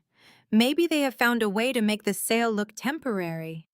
Maybe they only plan to announce it and force everyone to accept it. Caleb looked at the real clock. What do you want to do? For years, that question would have terrified me. Derek had trained me to defend every choice before I made it. Mallory had trained me to measure fairness by how upset she became. Aunt Denise had trained me to confuse family peace with my silence. Caleb asked without steering me toward an answer. I touched the clock's walnut case. I want to go home, I said. He waited. Not to live there, I added. To stand there. To say my own name in the room where they erased it. Caleb nodded once. Then we go carefully. No motorcycle. His mouth shifted. That seems fair. I looked again at the photograph of Derek and Mallory smiling beneath the new sign. For 3 years, they had controlled the story because I was not in the room. Founders Night was 10 days away. I had no interest in destroying their lives with paperwork. I wanted something simpler. I wanted the people who had believed them to hear my voice while I was standing in front of them. I wanted Mallory to look at the real clock and remember who repaired it. I wanted Derek to discover that a woman he had called unstable could return without screaming. Most of all, I wanted my son to grow up knowing that his mother did not stay erased simply because returning was frightening. I closed the social media post. Call Tessa, I said, and Ellis, and Mrs. Pruitt if she is still willing to speak to me. Elaine Pruitt had kept the books for Bennett and Pine for 27 years. She wore bright cardigans, distrusted online banking, and knew every employee's birthday. She also knew where every dollar had gone. Caleb picked up his phone. As he dialed, the clock continued ticking between us. Steady, patient, not asking permission to be real. Elaine Pruitt answered on the third ring. For a moment, neither of us spoke. Then she said Nora. Her voice broke on my name. Yes. A chair scraped on her end of the line. Oh, honey. I had prepared myself for questions, suspicion, perhaps even anger. I had not prepared for someone to recognize me without requiring proof. I am alive, I said. I knew you were. How? Because Derek cleaned out your workbench 3 days after you disappeared. That answer was so unexpected I almost laughed. What does that have to do with anything? If he believed you were coming back, he would not have touched your tools. If he believed you were dead by accident, he would have acted sad longer. He was not grieving. He was clearing space. Elaine had always understood people through what they did with money and drawers. Why did you stay? I asked. To keep copies. My throat tightened. Copies of what? Deposits, transfers, payroll changes, payments to Ray Calder, and a monthly consulting fee to Dr. Pike that began before your father died. Caleb sat across from me at the kitchen table. I turned on speaker. Elaine continued. I confronted Derek 6 months after you vanished. He told me retirement would be healthier than asking questions. Then Mallory stood in my office and said the business needed people who understood loyalty. What did you do? I retired. I closed my eyes. Elaine. And I took 27 years of duplicate records with me because your father taught me never to trust one filing cabinet. Caleb leaned closer to the phone. Mrs. Pruitt, do you still have the payment records tied to Ray? Everyone. Can you meet us somewhere outside Asheville? I can meet you at Tessa's. Derek stopped watching her place after the first year. You know about Tessa? I asked. Nora, I kept books for a family business. I know more than I should about everyone. Her tone softened. I also know I should have called you before your father died. I saw money moving. I saw Derek changing who received statements. I told myself Thomas was handling it. He told everyone he was handling everything I said. Yes, stubborn man. I am angry with him. You can be angry with the dead and still love them. They do not get to become perfect just because they left. Ruth, who was chopping vegetables at the counter, nodded approvingly. Elaine agreed to meet us 2 days before Founders Night. The next call was harder. June Bell had cared for my father during the final 4 months of his illness. She was a home health aide in her 50s with a soft voice and a habit of humming old gospel songs while she worked. I remembered her helping Dad into the porch chair, measuring his blood pressure, and leaving sticky notes on the refrigerator, reminding him to drink water. She had quit 3 weeks before he died. At the time, Derek told me June had stolen pain medication. I never called her. Caleb had found her living outside Greenville with her daughter. June answered but did not speak until I said my name twice. I am sorry, she whispered. The words came before hello. What are you sorry for? I should have stayed. Derek said you stole medication. I did not. I know that now. She began crying quietly. I waited. When your father got weaker, she said, Mr. Cole started preparing the evening pills himself. He said it was easier on the family. I noticed tablets in the organizer that were not on my list. I removed them twice. The next morning they were back. Did you ask him? He told me Dr. Pike changed the prescription. Did you call Dr. Pike? I tried. His office would not discuss it with me. Then one night I saw Mr. Cole put drops into your father's tea. My hand flattened against the table. What kind of drops? I do not know. Small brown bottle, no label. Did Dad drink it? Not that cup. I knocked it over. A memory returned with painful clarity.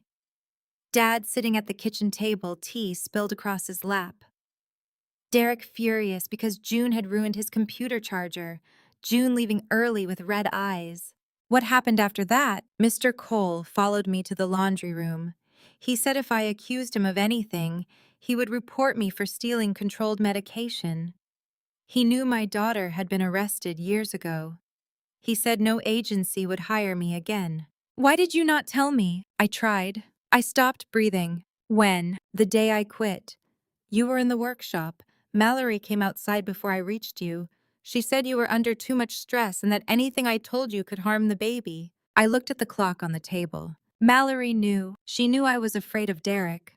I do not know how much else she knew. June inhaled shakily. I kept an old phone in my apron pocket after that. The screen was cracked, but the recorder worked. The last week I was there, I recorded him telling me to double the drops and stop asking questions.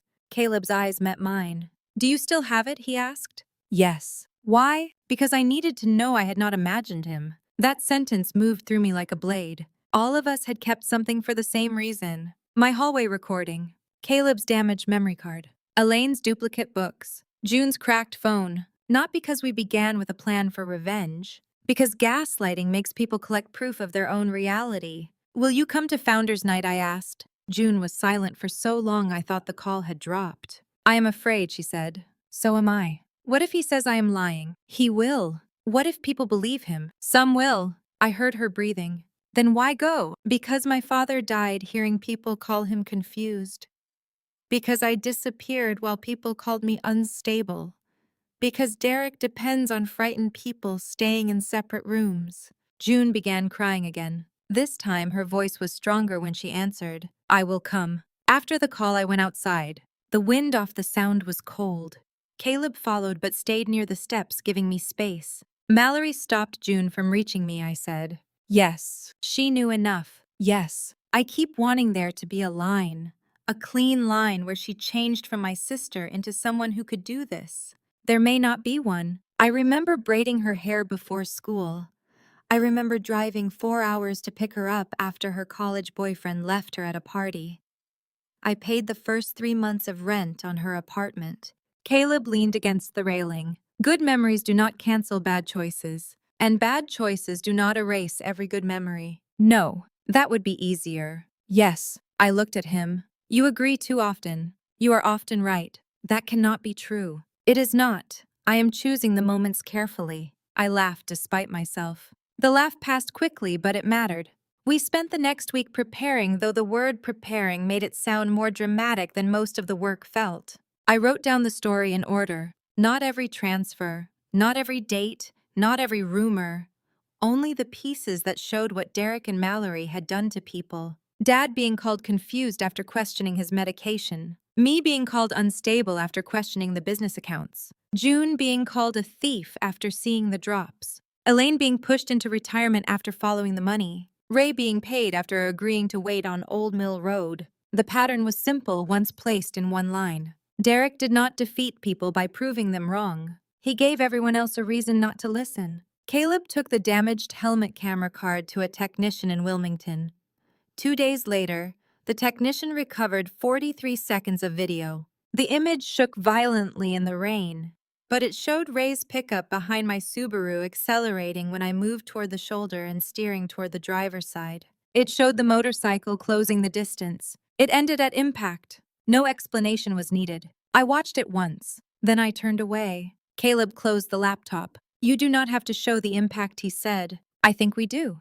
It is your choice. You almost died. That is why I get a vote on whether my body becomes part of a presentation." I stared at him. He was right. The old Nora might have defended herself, explained that I meant well, or accused him of caring more about privacy than justice. Instead, I said, "You are right. What are you comfortable showing? The truck targeting you. Stop before I enter the frame." Will that be enough? The truth does not become stronger because people watch me bleed. We cut the video there. That conversation changed something important in me. Derek had taught me that winning required control. Caleb reminded me that dignity included other people's boundaries, even in a fight I believed was righteous. The clock would be our visible proof. Not because it was expensive, but because everyone in Asheville knew it. Dad had taken it to craft fairs for years.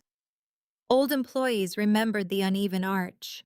Clients remembered hearing it chime in the showroom. I had photographs of myself repairing the split at 24, my hair tied up with a red bandana, Dad standing behind me with a coffee mug. The copy Derek planned to auction would expose his willingness to replace anything real with something easier to control. Mrs. Pruitt arranged for 2 former Bennett and Pine employees to attend. One was Marcus Lee, who had worked beside Dad for 18 years before Derek fired him for resisting modernization. The other was Alma Ruiz, the finishing specialist Mallory blamed when a rushed order failed inspection. Neither needed coaching. They only needed to be told I was alive. Marcus cried on the phone. Alma swore for almost a full minute, apologized, and then swore again. Aunt Denise was the only person I chose not to contact. She had signed the concern letter. She had repeated Derek's story at church, at family dinners, and in comment sections. She had never called Tessa privately. She had never asked Elaine why she retired. She had chosen the version of events that required the least discomfort from her.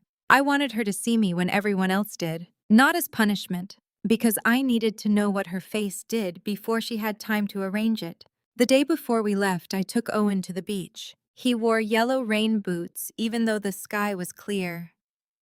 He carried his wooden car and pushed it along the packed sand while Caleb walked beside him.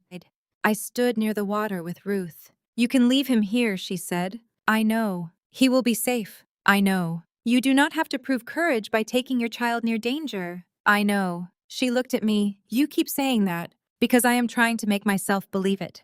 Owen had never spent a night without me. The thought of leaving him made my skin ache. But Founders Night was not a place for a 3-year-old. Derek might shout, grab, threaten, or use the child as leverage. Tessa planned to meet us in Asheville and stay with Owen at a hotel. Caleb would go with me. Ruth would keep the cottage ready, a home to return to. That mattered more than I understood until then. The first time I fled Asheville, I had no destination. I was moving away from danger with nothing ahead but rain. This time I knew where I would sleep afterward. I knew who would be waiting. I knew what name my son would call when he woke. That changed the shape of fear. Before bed, I packed Dad's clock in the same old quilt. Owen watched from the doorway. "Where clock go?" To Grandpa Thomas's workshop. "He there?" "No, baby." "Why?" The question carried no grief because he had never met my father, only curiosity. I sat on the floor beside him. Grandpa Thomas died before you were born. Owen thought about that. Daddy Caleb know him? Yes. You know him? Yes. Then I know him. The certainty of children can be reckless. It can also be holy. I pulled him into my arms. Yes, I said, you know him through us. Caleb stood in the hallway. I saw him turn away, giving us privacy, but not before I noticed his eyes. We left Beaufort before sunrise. Caleb drove a gray pickup borrowed from Ellis. Owen slept in the back seat with his car against his chest. The clock rested in a padded case beside him. As the coast disappeared behind us, I felt the old panic testing the edges of my body. What if Derek had more people? What if Mallory refused to turn? What if the crowd believed I had abandoned my child and husband? What if I entered the workshop and became the frightened woman from the storm again? Caleb kept both hands on the wheel. You are breathing too fast, he said. I am fine. Ruth banned that sentence. She banned it in her house. I believe the rule travels. I looked out at the road. I'm afraid I will see everyone and forget who I became. You will remember. How do you know? Because you did not become her somewhere else. You became her every time you made a choice. I turned toward him. He continued. You hired Kayla. You let Owen call me what he chose. You asked before using the crash video. You decided to return without burning down the cottage first. That last one is a low standard. Still counts. I smiled. Then he said you do not have to go inside alone. I know. And you do not have to stay if it becomes unsafe. I know. And if Derek walks toward you, you stand beside me, not in front of me unless I ask. His eyes moved briefly toward mine. Right? We had discussed that boundary the night before. Caleb's instinct was to put his body between danger and the people he loved. It was one of the reasons I trusted him. It was also something I needed him to unlearn around me. I did not want to be hidden behind another man, even a good one. I wanted someone beside me while I stood. We reached Asheville in the afternoon. The mountains appeared first blue-gray along the horizon, then familiar exits, familiar gas stations, familiar billboards. My body remembered before my mind did. At the Old Mill Road sign, my hands went cold. Caleb did not speak. He turned off the highway and drove the longer route. I was grateful he did not make me ask. Tessa waited at a modest hotel near Biltmore Village. When she opened the room door and saw Owen, she dropped to her knees. You are real, she whispered. Owen stepped behind my leg. This is Aunt Tessa, I told him. I brought you dinosaurs, Tessa said. Owen considered her for half a second, then accepted her completely. Children have their own standards. Tessa hugged me next. She held on too long, and I did not mind. You look different, she said. Older. Calmer. That sounds like older. Both. She hugged Caleb carefully because of his shoulder. You look exactly as stubborn as I remember. Thank you. That was not praise. Elaine arrived after dark carrying 3 banker's boxes and a casserole. Evidence and dinner, she announced, both matter. Marcus and Alma came an hour later. June arrived last, accompanied by her daughter. We sat in a hotel conference room that smelled like coffee and industrial carpet.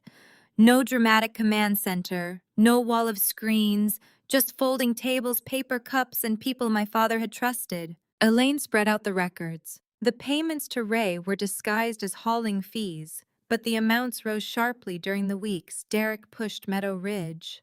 A payment of $12,000 had been sent the morning before the storm. Dr. Pike received a monthly consulting fee from Cole and Bennett Home despite never performing work for the business. June played the recording from her cracked phone. Derek's voice filled the small room. Double the evening drops. Thomas is uncomfortable because his body is failing. Do not make this into something dramatic. June's voice asked, What are they? Derek answered, Something his doctor approved. Your job is to follow instructions. The recording ended with a door slamming. Nobody spoke. Marcus wiped his face. That man shook my hand at Thomas's funeral, he said. Alma looked at me. Did Mallory know? She knew June was trying to warn me. I do not know when she learned the rest. Elaine closed one box. I have something else. She removed a photograph printed from the shop's security system. It showed Mallory entering Dad's office late at night 2 weeks before he died. Derek stood behind her carrying the brown bottle June described.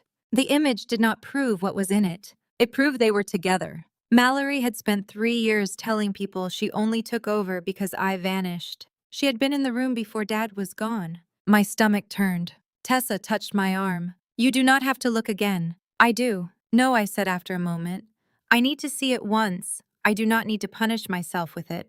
I placed the photo face down. Caleb connected his laptop to the conference room television. We decided what the room needed to see and what should remain with the investigator. The clock would come first, then the hallway recording, then the short stretch of road video showing Ray steering toward my door. Elaine would explain the payment. June would speak only if she chose to. No six-part performance, no attempt to turn pain into entertainment. The rest belonged in statements not on a screen. Tessa asked, "Are the police actually coming?" Caleb nodded. A state investigator reviewed the road video, Elaine's records, and June's recording. Ray was picked up this afternoon on an unrelated warrant. He admitted Derek paid him to frighten Nora into turning around and to make any crash look like weather. June covered her mouth. "What about Thomas?" I asked. "They are reopening the questions around his medication. That part will take longer." "Will Derek be arrested tonight?" "Maybe. The investigator has enough to question him and keep him from disappearing. What happens after that depends on what he says and what the records confirm." I felt no triumph, only a deep, tired sadness. My father spent his last months doubting his own mind because Derek needed him quiet. I knew what that felt like. "Do we need Derek to confess in the room?" Tessa asked. "No," I said before Caleb could answer. Everyone looked at me. "I am not going there to trick him into giving us a perfect sentence. I am going there because he is using my name, my father, and a fake clock to sell a future he does not own." Caleb nodded. "The investigator will be nearby," he said. "But Nora does not have to bait him.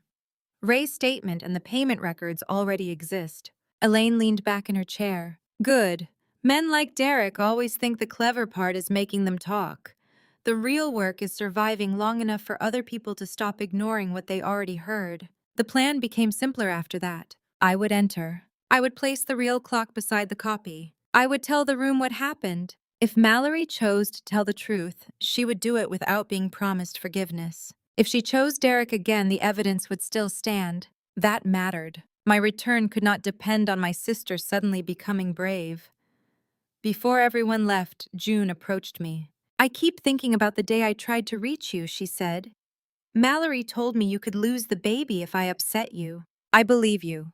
I should have pushed past her." "Maybe." She looked surprised by my honesty. I continued, "I wish you had. But Derek threatened your work and your daughter. Mallory used my pregnancy to silence you. The responsibility begins with them."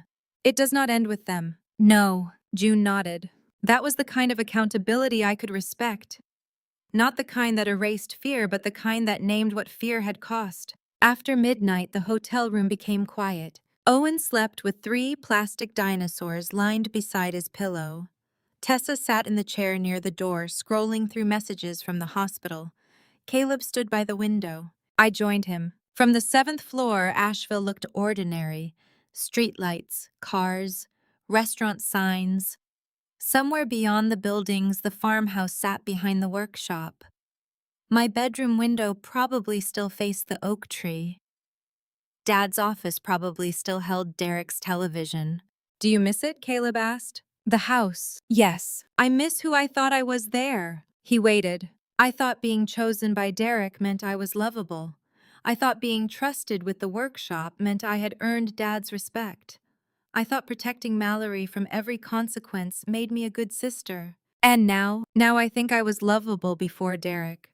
Dad respected me before he gave me anything, and Mallory used my protection as a place to hide." "That sounds expensive." "What?" "Learning all of that." I looked at him. "Very." He touched the scar near his shoulder through his shirt. "Some lessons leave receipts." The joke was quiet and a little sad. I rested my head against his uninjured shoulder. He did not move for a moment. Then his hand covered mine on the windowsill. "No promise. No demand. Just contact." Behind us, Owen murmured in his sleep. I looked at his small shape beneath the blanket and understood what I was fighting for. Not the right to return to an old life, the right to decide what happened to my name next. Founders Night began at 7 the following evening. By 6:30, the Bennett and Pine parking lot was full. Derek had transformed the workshop showroom. White lights hung from the rafters. Round tables covered the area where Dad once kept unfinished dining chairs. A local caterer served barbecue sliders and tiny jars of banana pudding. A photographer stood near a backdrop printed with the new Cole and Bennett home logo.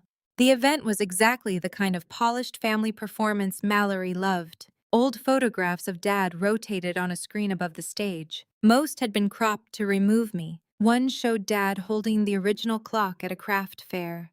My hand was visible at the edge of the frame, but the rest of me was gone. I watched through a live feed from a van parked behind the church across the road. Marcus had placed a small camera near the sound booth. The investigator and two deputies waited in unmarked vehicles nearby. Elaine was already inside wearing a red cardigan Derek would recognize immediately. Aunt Denise sat at a front table. She wore pearls and looked proud. Mallory moved through the room in a deep green dress, greeting guests, checking place cards, and fixing details nobody else noticed. She was thinner than I remembered. Her smile appeared on cue and disappeared the moment people turned away. Derek looked unchanged. That surprised me most. 3 years had passed. I had given birth, built a business, learned to trust, and become someone new. Derek still wore the same navy suit and the same expression of effortless command. For 1 second, seeing him made the hotel room, the cottage, and the years between feel imaginary. Then he placed his hand low on Mallory's back. She stiffened. The movement was small, but I saw it. Their alliance was no longer warm. It had become a cage they shared. At 7:15, Derek stepped onto the stage. The room quieted. 3 years ago, he began. Our family suffered a loss that changed all of us. My hands remained steady in my lap. He spoke about my disappearance as if he had survived it nobly. He described Mallory as the sister who stepped forward when grief made leadership impossible. He praised Aunt Denise for holding the family together. He thanked the employees who embraced modernization. Then he said my name. Nora was talented, he told the room, but those who loved her knew she struggled after Thomas passed. We tried to support her. We tried to protect her from decisions she was not emotionally ready to make. Tessa, watching beside me, whispered, "That man is lucky I am holding a sleeping child."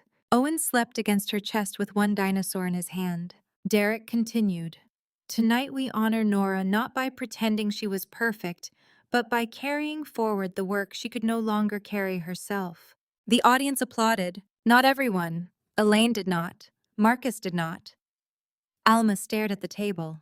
Aunt Denise clapped hardest. I felt the old urge to explain myself to every person in that room. I let it pass. Derek pulled the cover from the fake clock. Applause rose again. The Bennett Hearth clock, he said, restored from damage, sustained the night Nora disappeared. That was new. He had invented a history for the copy. Mallory stood near the stage. Her face had gone pale. Derek announced that the clock would be auctioned to fund a scholarship in my name.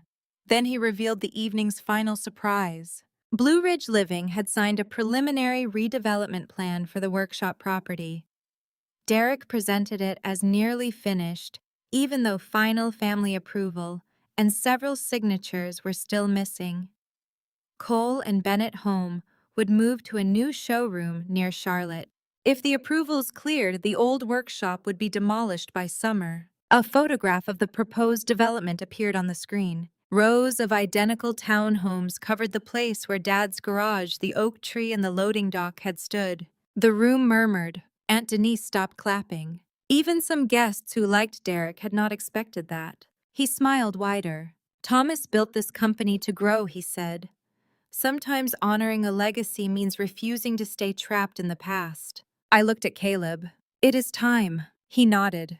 Tessa adjusted Owen against her shoulder. "Go remind them who the past belongs to," she said. I kissed my son's forehead. Then I picked up the padded clock case. Caleb and I crossed the road together. He stayed beside me, exactly where I had asked him to be. The front doors of Bennett and Pine were made from reclaimed oak. My father built them after the workshop fire. I had sanded the left one. Marcus hung the hinges.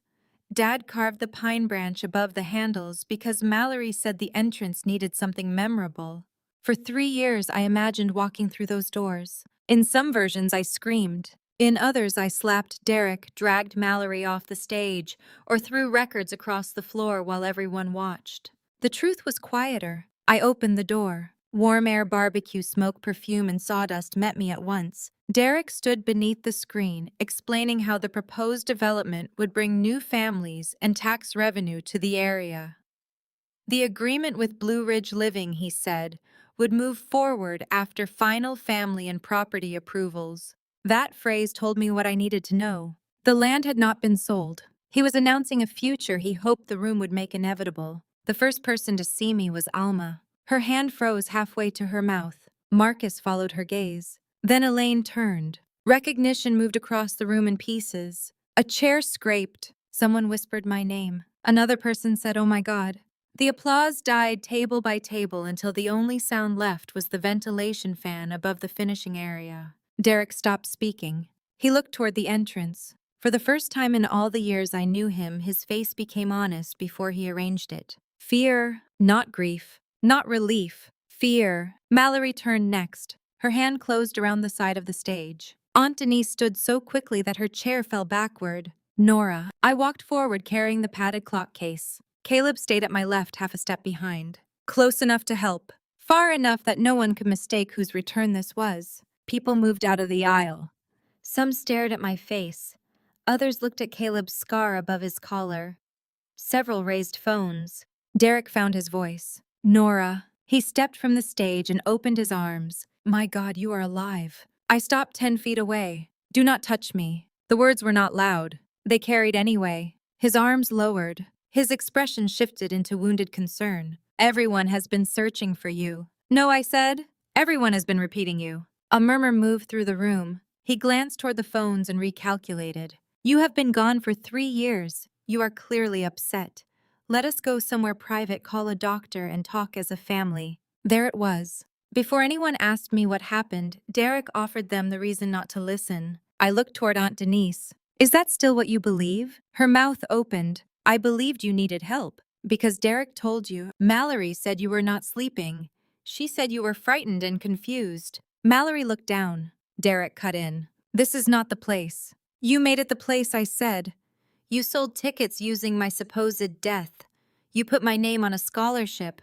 You are asking people to celebrate a property deal you cannot complete without me. His jaw tightened. You have not worked here in 3 years. I worked here for 14 before you changed the passwords. That is not what happened. I set the padded case on the nearest table. Then let us begin with something simple. I opened it. The real Bennett hearth clock rested inside the old quilt. Its walnut case held scratches from craft fairs, a faded mark near the winding key, and the slight unevenness of Dad's hand-cut arch. The room reacted before I said anything. Marcus whispered, "There she is." Alma covered her mouth. Mallory stared at the clock on the table, then at the polished copy on the stage. That is the real one, she said. Derek turned toward her. Do not start. I lifted the clock carefully and carried it to the stage. Caleb did not take it from me. I placed it beside the copy. Once the two stood together, the difference was not subtle. The fake was smoother, cleaner, more symmetrical. The real clock looked used because it had been. I turned both so the backs faced the room. Beneath the base of the original was the dark butterfly repair I cut when I was 24. The copy had none. When this base split, I said I repaired it with a hand-cut walnut key. Marcus watched me shape it. Alma mixed the final stain. Marcus stood. She did. Alma rose beside him. The color took us 3 tries. Derek laughed once. That proves you repaired a clock. It does not prove where you have been or why you abandoned your family. No, I said. It proves the clock you plan to auction is a copy. It proves you created a cleaner version of something real and expected no one to look underneath. I looked at the proposed townhome development on the screen. You did the same thing with this workshop.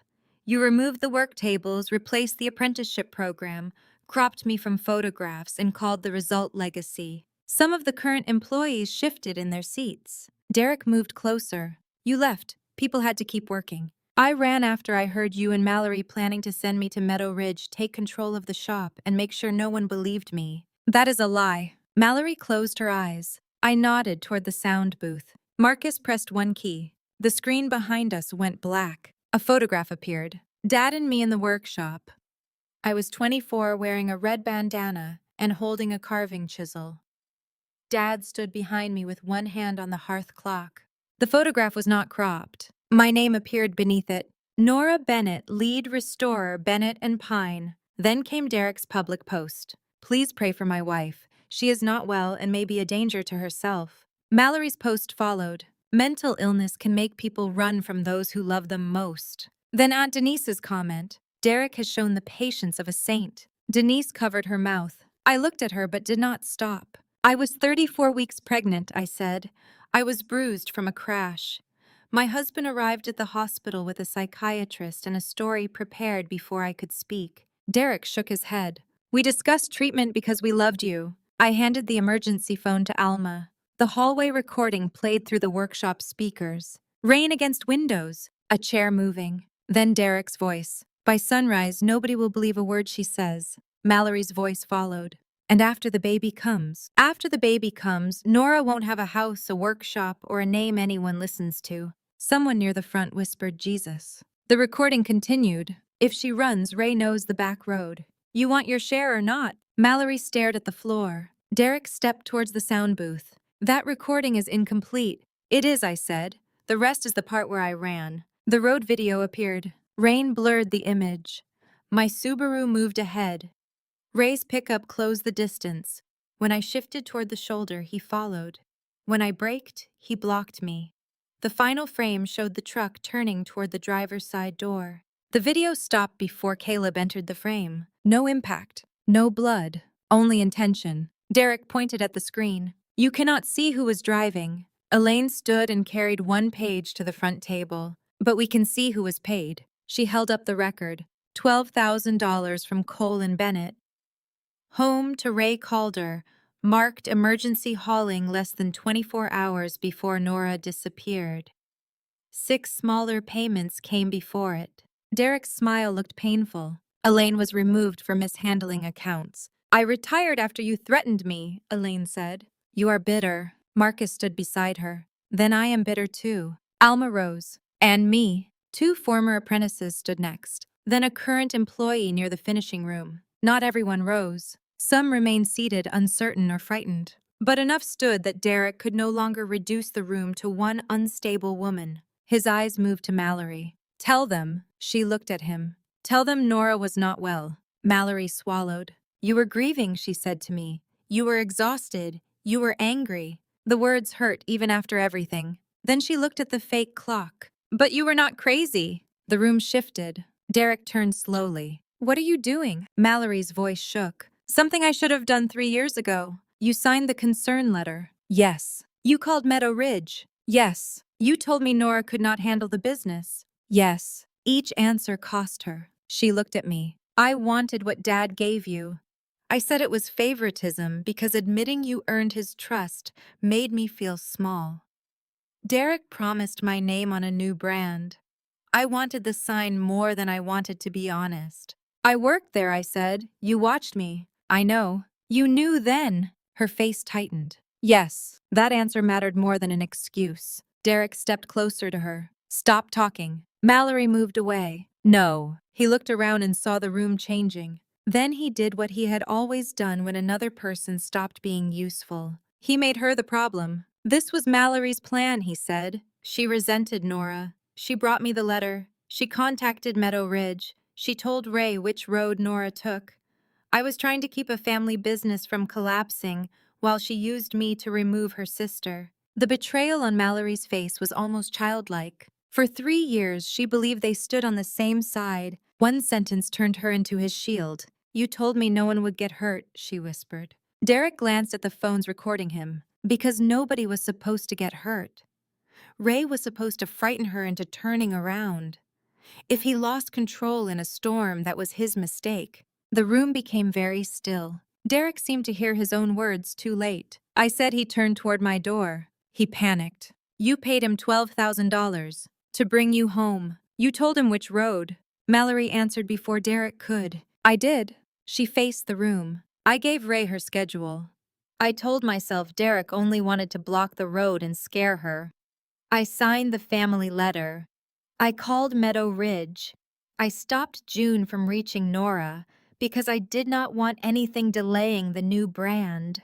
June stood near the back with her daughter. Mallory saw her. I knew June was afraid of Derek. I knew she had questions about Dad's pills. I told myself Dr. Pike had approved everything, because that was the answer that gave me what I wanted. Derek's face hardened. You are lying to save yourself. No, I am finally telling the truth, even though it does not save me. She reached into her purse. Derek grabbed her wrist. Caleb shifted beside me. I put out one hand without looking at him. Beside me, not in front. He stopped. I faced Derek. Let her go! His grip tightened. You disappear for 3 years and walk back in here giving orders. No, I said. I walked back in and you showed everyone what happens when a woman stops obeying you. He released her. A red mark circled Mallory's wrist. She removed an old phone from her purse and held it against her chest. I saved his messages after he began blaming the missing money on me, she said. There are calls about Ray Meadow Ridge and Dad's medication. I am not playing them for this room. She looked toward the entrance. I am giving them to the investigator. The state investigator entered with 2 uniformed deputies. She wore a charcoal jacket and carried no dramatic expression. Derek Cole, she said, step away from the stage. Derek stared at Mallory. You brought police into our father's shop. Mallory's face crumpled. You brought Ray onto Nora's road. The investigator approached. Derek backed away. This is a family dispute. No, Elaine said. It became something else when you started paying people. The investigator asked Derek to keep his hands visible. He looked toward Aunt Denise. Tell them Nora was unstable. Denise remained beside her fallen chair. I signed what you gave me, she whispered. Because you believed it. Because I did not ask her. Derek looked at Mallory. You will go down with me. Maybe, she said.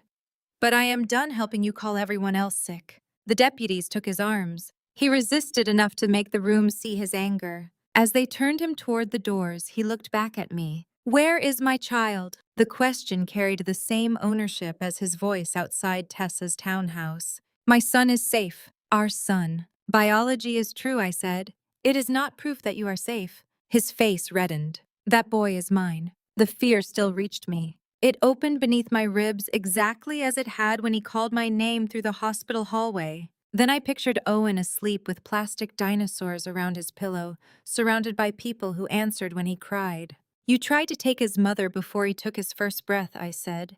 You do not get to use him as your final claim. Derek looked toward Caleb. Hatred sharpened his face. You think he is different. Thomas paid him to follow you. He watched you before you knew his name. The question was meant to poison the safest part of my life. 3 years earlier it might have. I looked at Caleb. He did not answer for me. He did not step forward. That was the difference. He hid something from me once, I said. I told him what it cost. He admitted it changed and understood I could ask him to leave. I turned back to Derek. You never wanted forgiveness. You wanted access. The deputies moved him through the doors. This time he did not look back. For several seconds no one spoke. Then the showroom wall clock chimed 8. Its second hammer had been slightly off since I was a child. 8 uneven strikes moved through the room. When the last faded, I placed one hand on the real hearth clock. I did not come for applause, I said. No one offered it. That felt right. I came because this room helped erase me. I looked across relatives, clients, employees, and people who had known me since childhood. Derek's story worked because it made everyone comfortable. If I was unstable, no one had to ask why Elaine retired. If I was confused, no one had to ask why June left frightened. If I was missing by choice, no one had to ask why Ray was paid. I faced Aunt Denise. Did you call me once? She shook her head. Did you call Tessa and ask why she refused to support Meadow Ridge? No. Did you ask Mallory why she needed my name removed from the website before anyone knew whether I was alive? Denise began crying. I thought I was protecting the family. From what? She looked at the floor. Conflict. You protected peace from the truth. Her shoulders folded. I am sorry. I believe she was sorry. I did not rush to make the apology comfortable. I loved you, she said. You may have, I answered. But you respected quiet more than you respected me. The sentence landed without needing another. I turned toward the room. The proposed property sale is not complete. My name and approval are still required. The workshop will not be demolished because a presentation says it will. Several people looked toward the development image still frozen on the screen. I do not yet know what Bennett and Pine becomes after tonight. I know it will not become a monument to the man who tried to remove everyone who remembered the truth. I looked at the two clocks. The copy is cleaner. The original has scratches, tool marks, and a visible repair.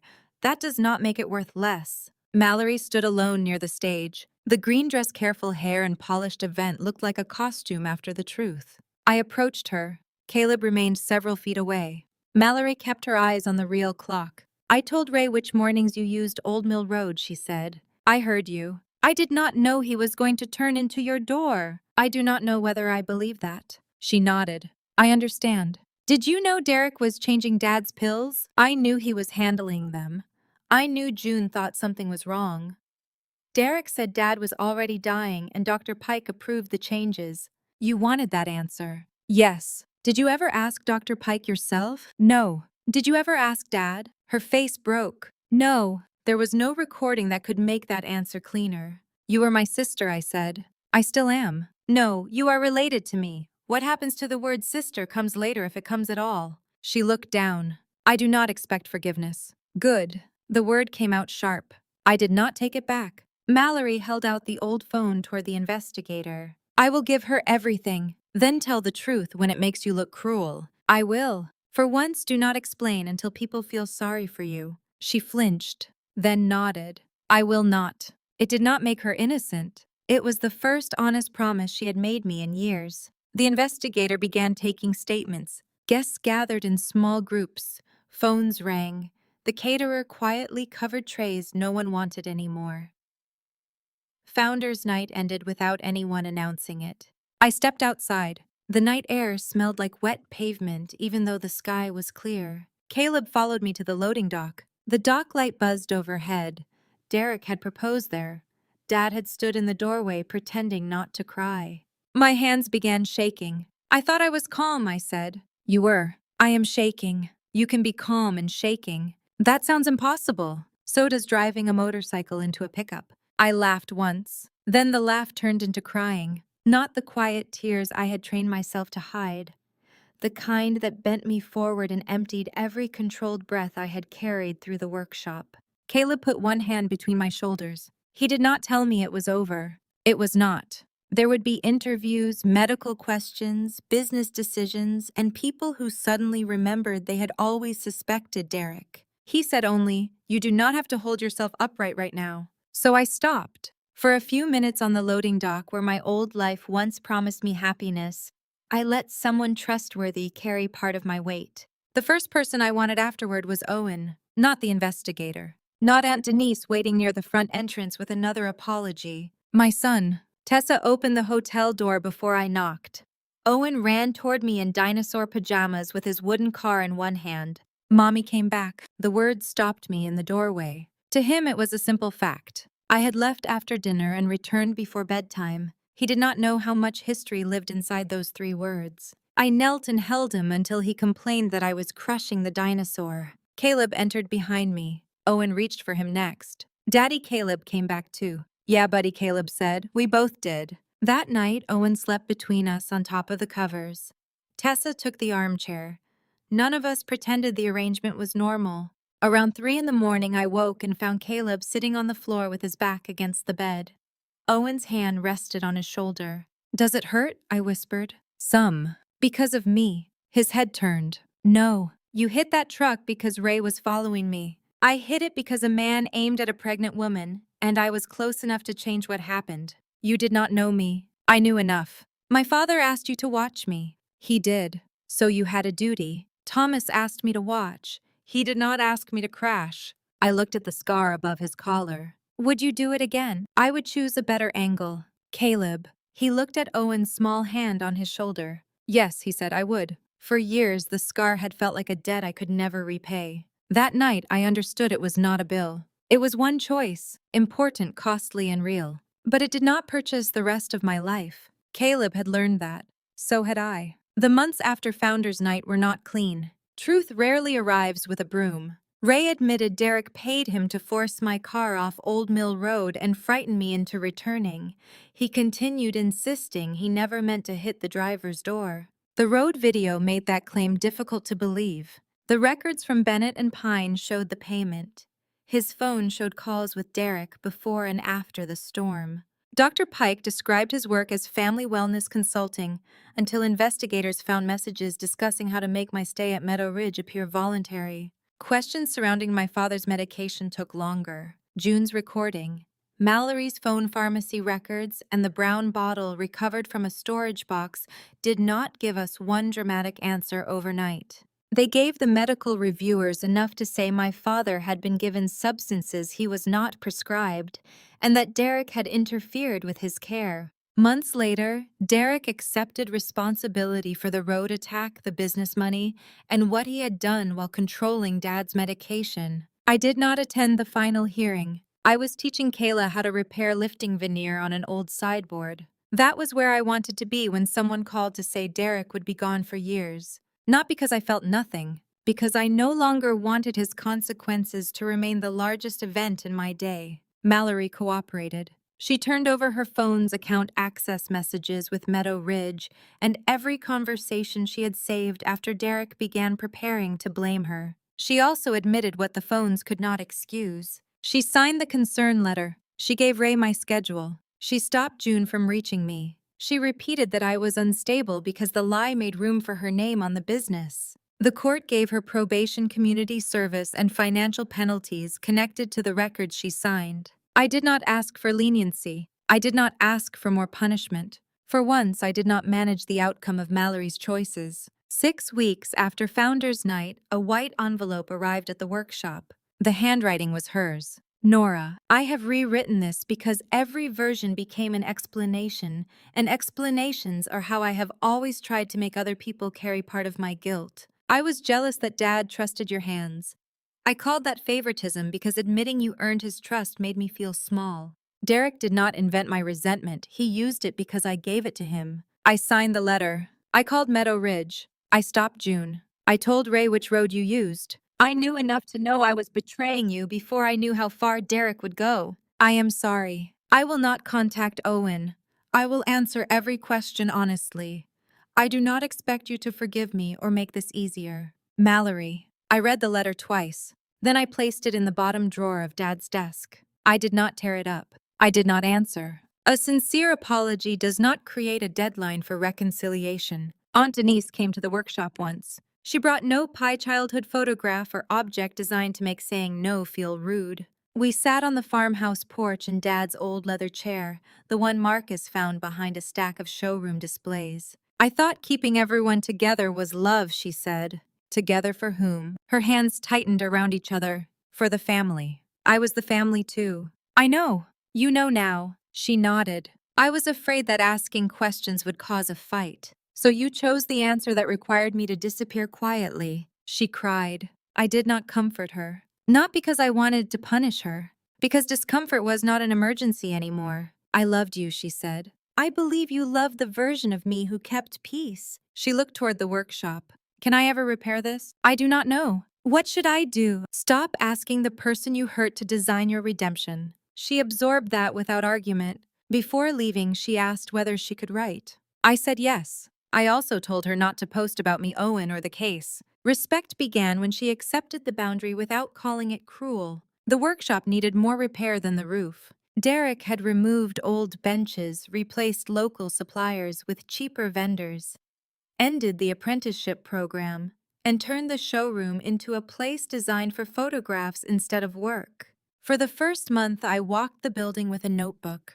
Keep, repair, remove. We kept the original beams, the loading dock, the finishing room, and the wall where employees had signed their names over the years. We repaired the dust system, the roof, and the old break room table. We removed the black and gold Cole and Bennett home sign. Under it, the outline of Dad's pine branch remained on the brick. I could have ordered a flawless replacement. Instead, Alma repainted the branch by hand. The new sign read, Bennett and Pine Workshop. Not family legacy. Not heritage collection. Workshop. A place where people worked. I did not move into the farmhouse. That surprised everyone except Caleb. The kitchen still held Dad's pencil marks inside the pantry door. The bedroom still held the dresser Derek and I bought after our wedding. Late afternoon light still fell across the office floor in the same narrow shape it had the night I listened from the hallway. I stood outside that office alone. The old fear arrived. I opened the door anyway. There were no voices, only an empty room and a pale rectangle where Derek's television had been removed. I owned the house. I did not owe it my sleep. We converted the farmhouse into a training and childcare space for workshop employees. The kitchen became a shared lunchroom. The living room became a play area. Upstairs rooms became classrooms and quiet spaces for parents who needed to bring children during school closures. Kayla helped design it. What do we call it? Marcus asked. Thomas House, Denise suggested in a letter. I chose Harbor House. The name honored Beaufort without turning it into a hiding place. Harbor House opened 6 months after Founders Night. On the first morning, 4 children ate cereal at the old farmhouse table while their parents started work in the shop. Owen sat among them, explaining which dinosaurs could defeat a shark. I stood in the doorway and felt my father there, not as a ghost asking me to preserve his life exactly, as a foundation strong enough to hold something he never imagined. Caleb moved to Asheville slowly. First, he came for 2 weeks to help Ellis repair the old machinery. Then he rented a small garage for Hayes Road and marine repair. Then his boots began appearing beside mine most mornings. We rented a modest house with a fenced backyard and a red maple tree. The kitchen cabinets were ugly. The upstairs bathroom leaked. The garage barely held his workbench. It was the happiest house I had lived in. Not because we stopped arguing. We argued about money, work hours, and whether Owen needed a drum set. We argued when Caleb accepted a roadside call during family dinner without asking. We argued when I agreed to a rush restoration job and missed Owen's school program. The difference was not the absence of hurt. The difference was that neither of us used hurt as permission to take control. The first time we kissed, it happened after an argument about the dishwasher. Caleb had spent 40 minutes insisting he could repair the pump. I had spent 40 minutes insisting the machine was older than Kayla and deserved retirement. Finally, he sat on the floor beside the open door and said, "For someone who restores old things, you abandon appliances quickly. For someone who repairs engines, you are emotionally attached to a machine that leaves food on plates." He laughed. I laughed. Then the room became quiet. I saw him as he was, not the stranger on the road, not Dad's protector, not Owen's chosen father. A stubborn man who sometimes hid fear, hated folding towels, told the truth badly but kept learning to tell it sooner, and loved us without asking us to become smaller. I kissed him. He stayed still for half a second. Then he kissed me back. Afterward, he looked at the dishwasher. We should still replace the pump. I pushed him with my foot. A year later, he placed a small black walnut box on the scratched kitchen table. Inside was a simple ring. Engraved inside were 4 words. We both came back. He did not kneel. He sat across from me and said, "I cannot promise nothing bad will happen. I can promise I will not hide the truth because I am afraid of your reaction. I can promise love will never be the reason your world becomes smaller. And when I fail, I will come back to the table." I turned the ring between my fingers. Those are difficult promises. Yes, better than perfect ones. Yes. I held out my hand. We married quietly in the backyard the following fall. Owen wore sneakers instead of the shoes we bought him and announced to every guest that he had approved Caleb. Mallory was not there. That absence hurt. It was also honest. Some relationships do not heal on the schedule of a satisfying ending. 8 months later, another letter came from her. She wrote that she was working mornings at a community thrift store and had learned to rewire donated lamps. The work was slow and glamorous and never photographed. "I think I finally understand why Dad trusted hands more than words," she wrote. At the bottom, she added, "I hope Owen likes dinosaurs. You used to hide yours under your pillow so I could not steal them." The memory reached a place anger had not. When we were children, Mallory hid plastic dinosaurs in my lunchbox after stealing them because she knew I would laugh when I found them. I did not invite her home. I wrote one sentence. "He loves dinosaurs. I am not ready, but I read your letters." It was not forgiveness. It was the truth. Our first Christmas after the wedding, snow dusted the red maple. Owen fell asleep on the couch holding the walnut car Caleb made in Beaufort. The repaired dishwasher ran too loudly in the kitchen. Dad's hearth clock rested on the mantel. At midnight it chimed. Warm, slightly uneven, real. Caleb and I sat on the floor with our backs against the couch. "Still hurts when it rains?" I asked, touching the scar through his shirt. "Sometimes." "Does it bother you when I ask?" "No." "Why?" "Because you are asking, not deciding." I looked at Owen sleeping above us. For years, I believed restoration meant returning something to what it was before the damage. I know better now. Some things should not return. I did not return as Derek's wife. I did not return as the daughter waiting for a dead man's approval. I did not return as the sister who swallowed every wound to keep dinner peaceful. I returned as myself, changed, marked, still worthy. Dignity is knowing who you are before the room agrees. Family is what people do after your fear becomes inconvenient. The clock chimed one final uneven note. I listened until the sound faded.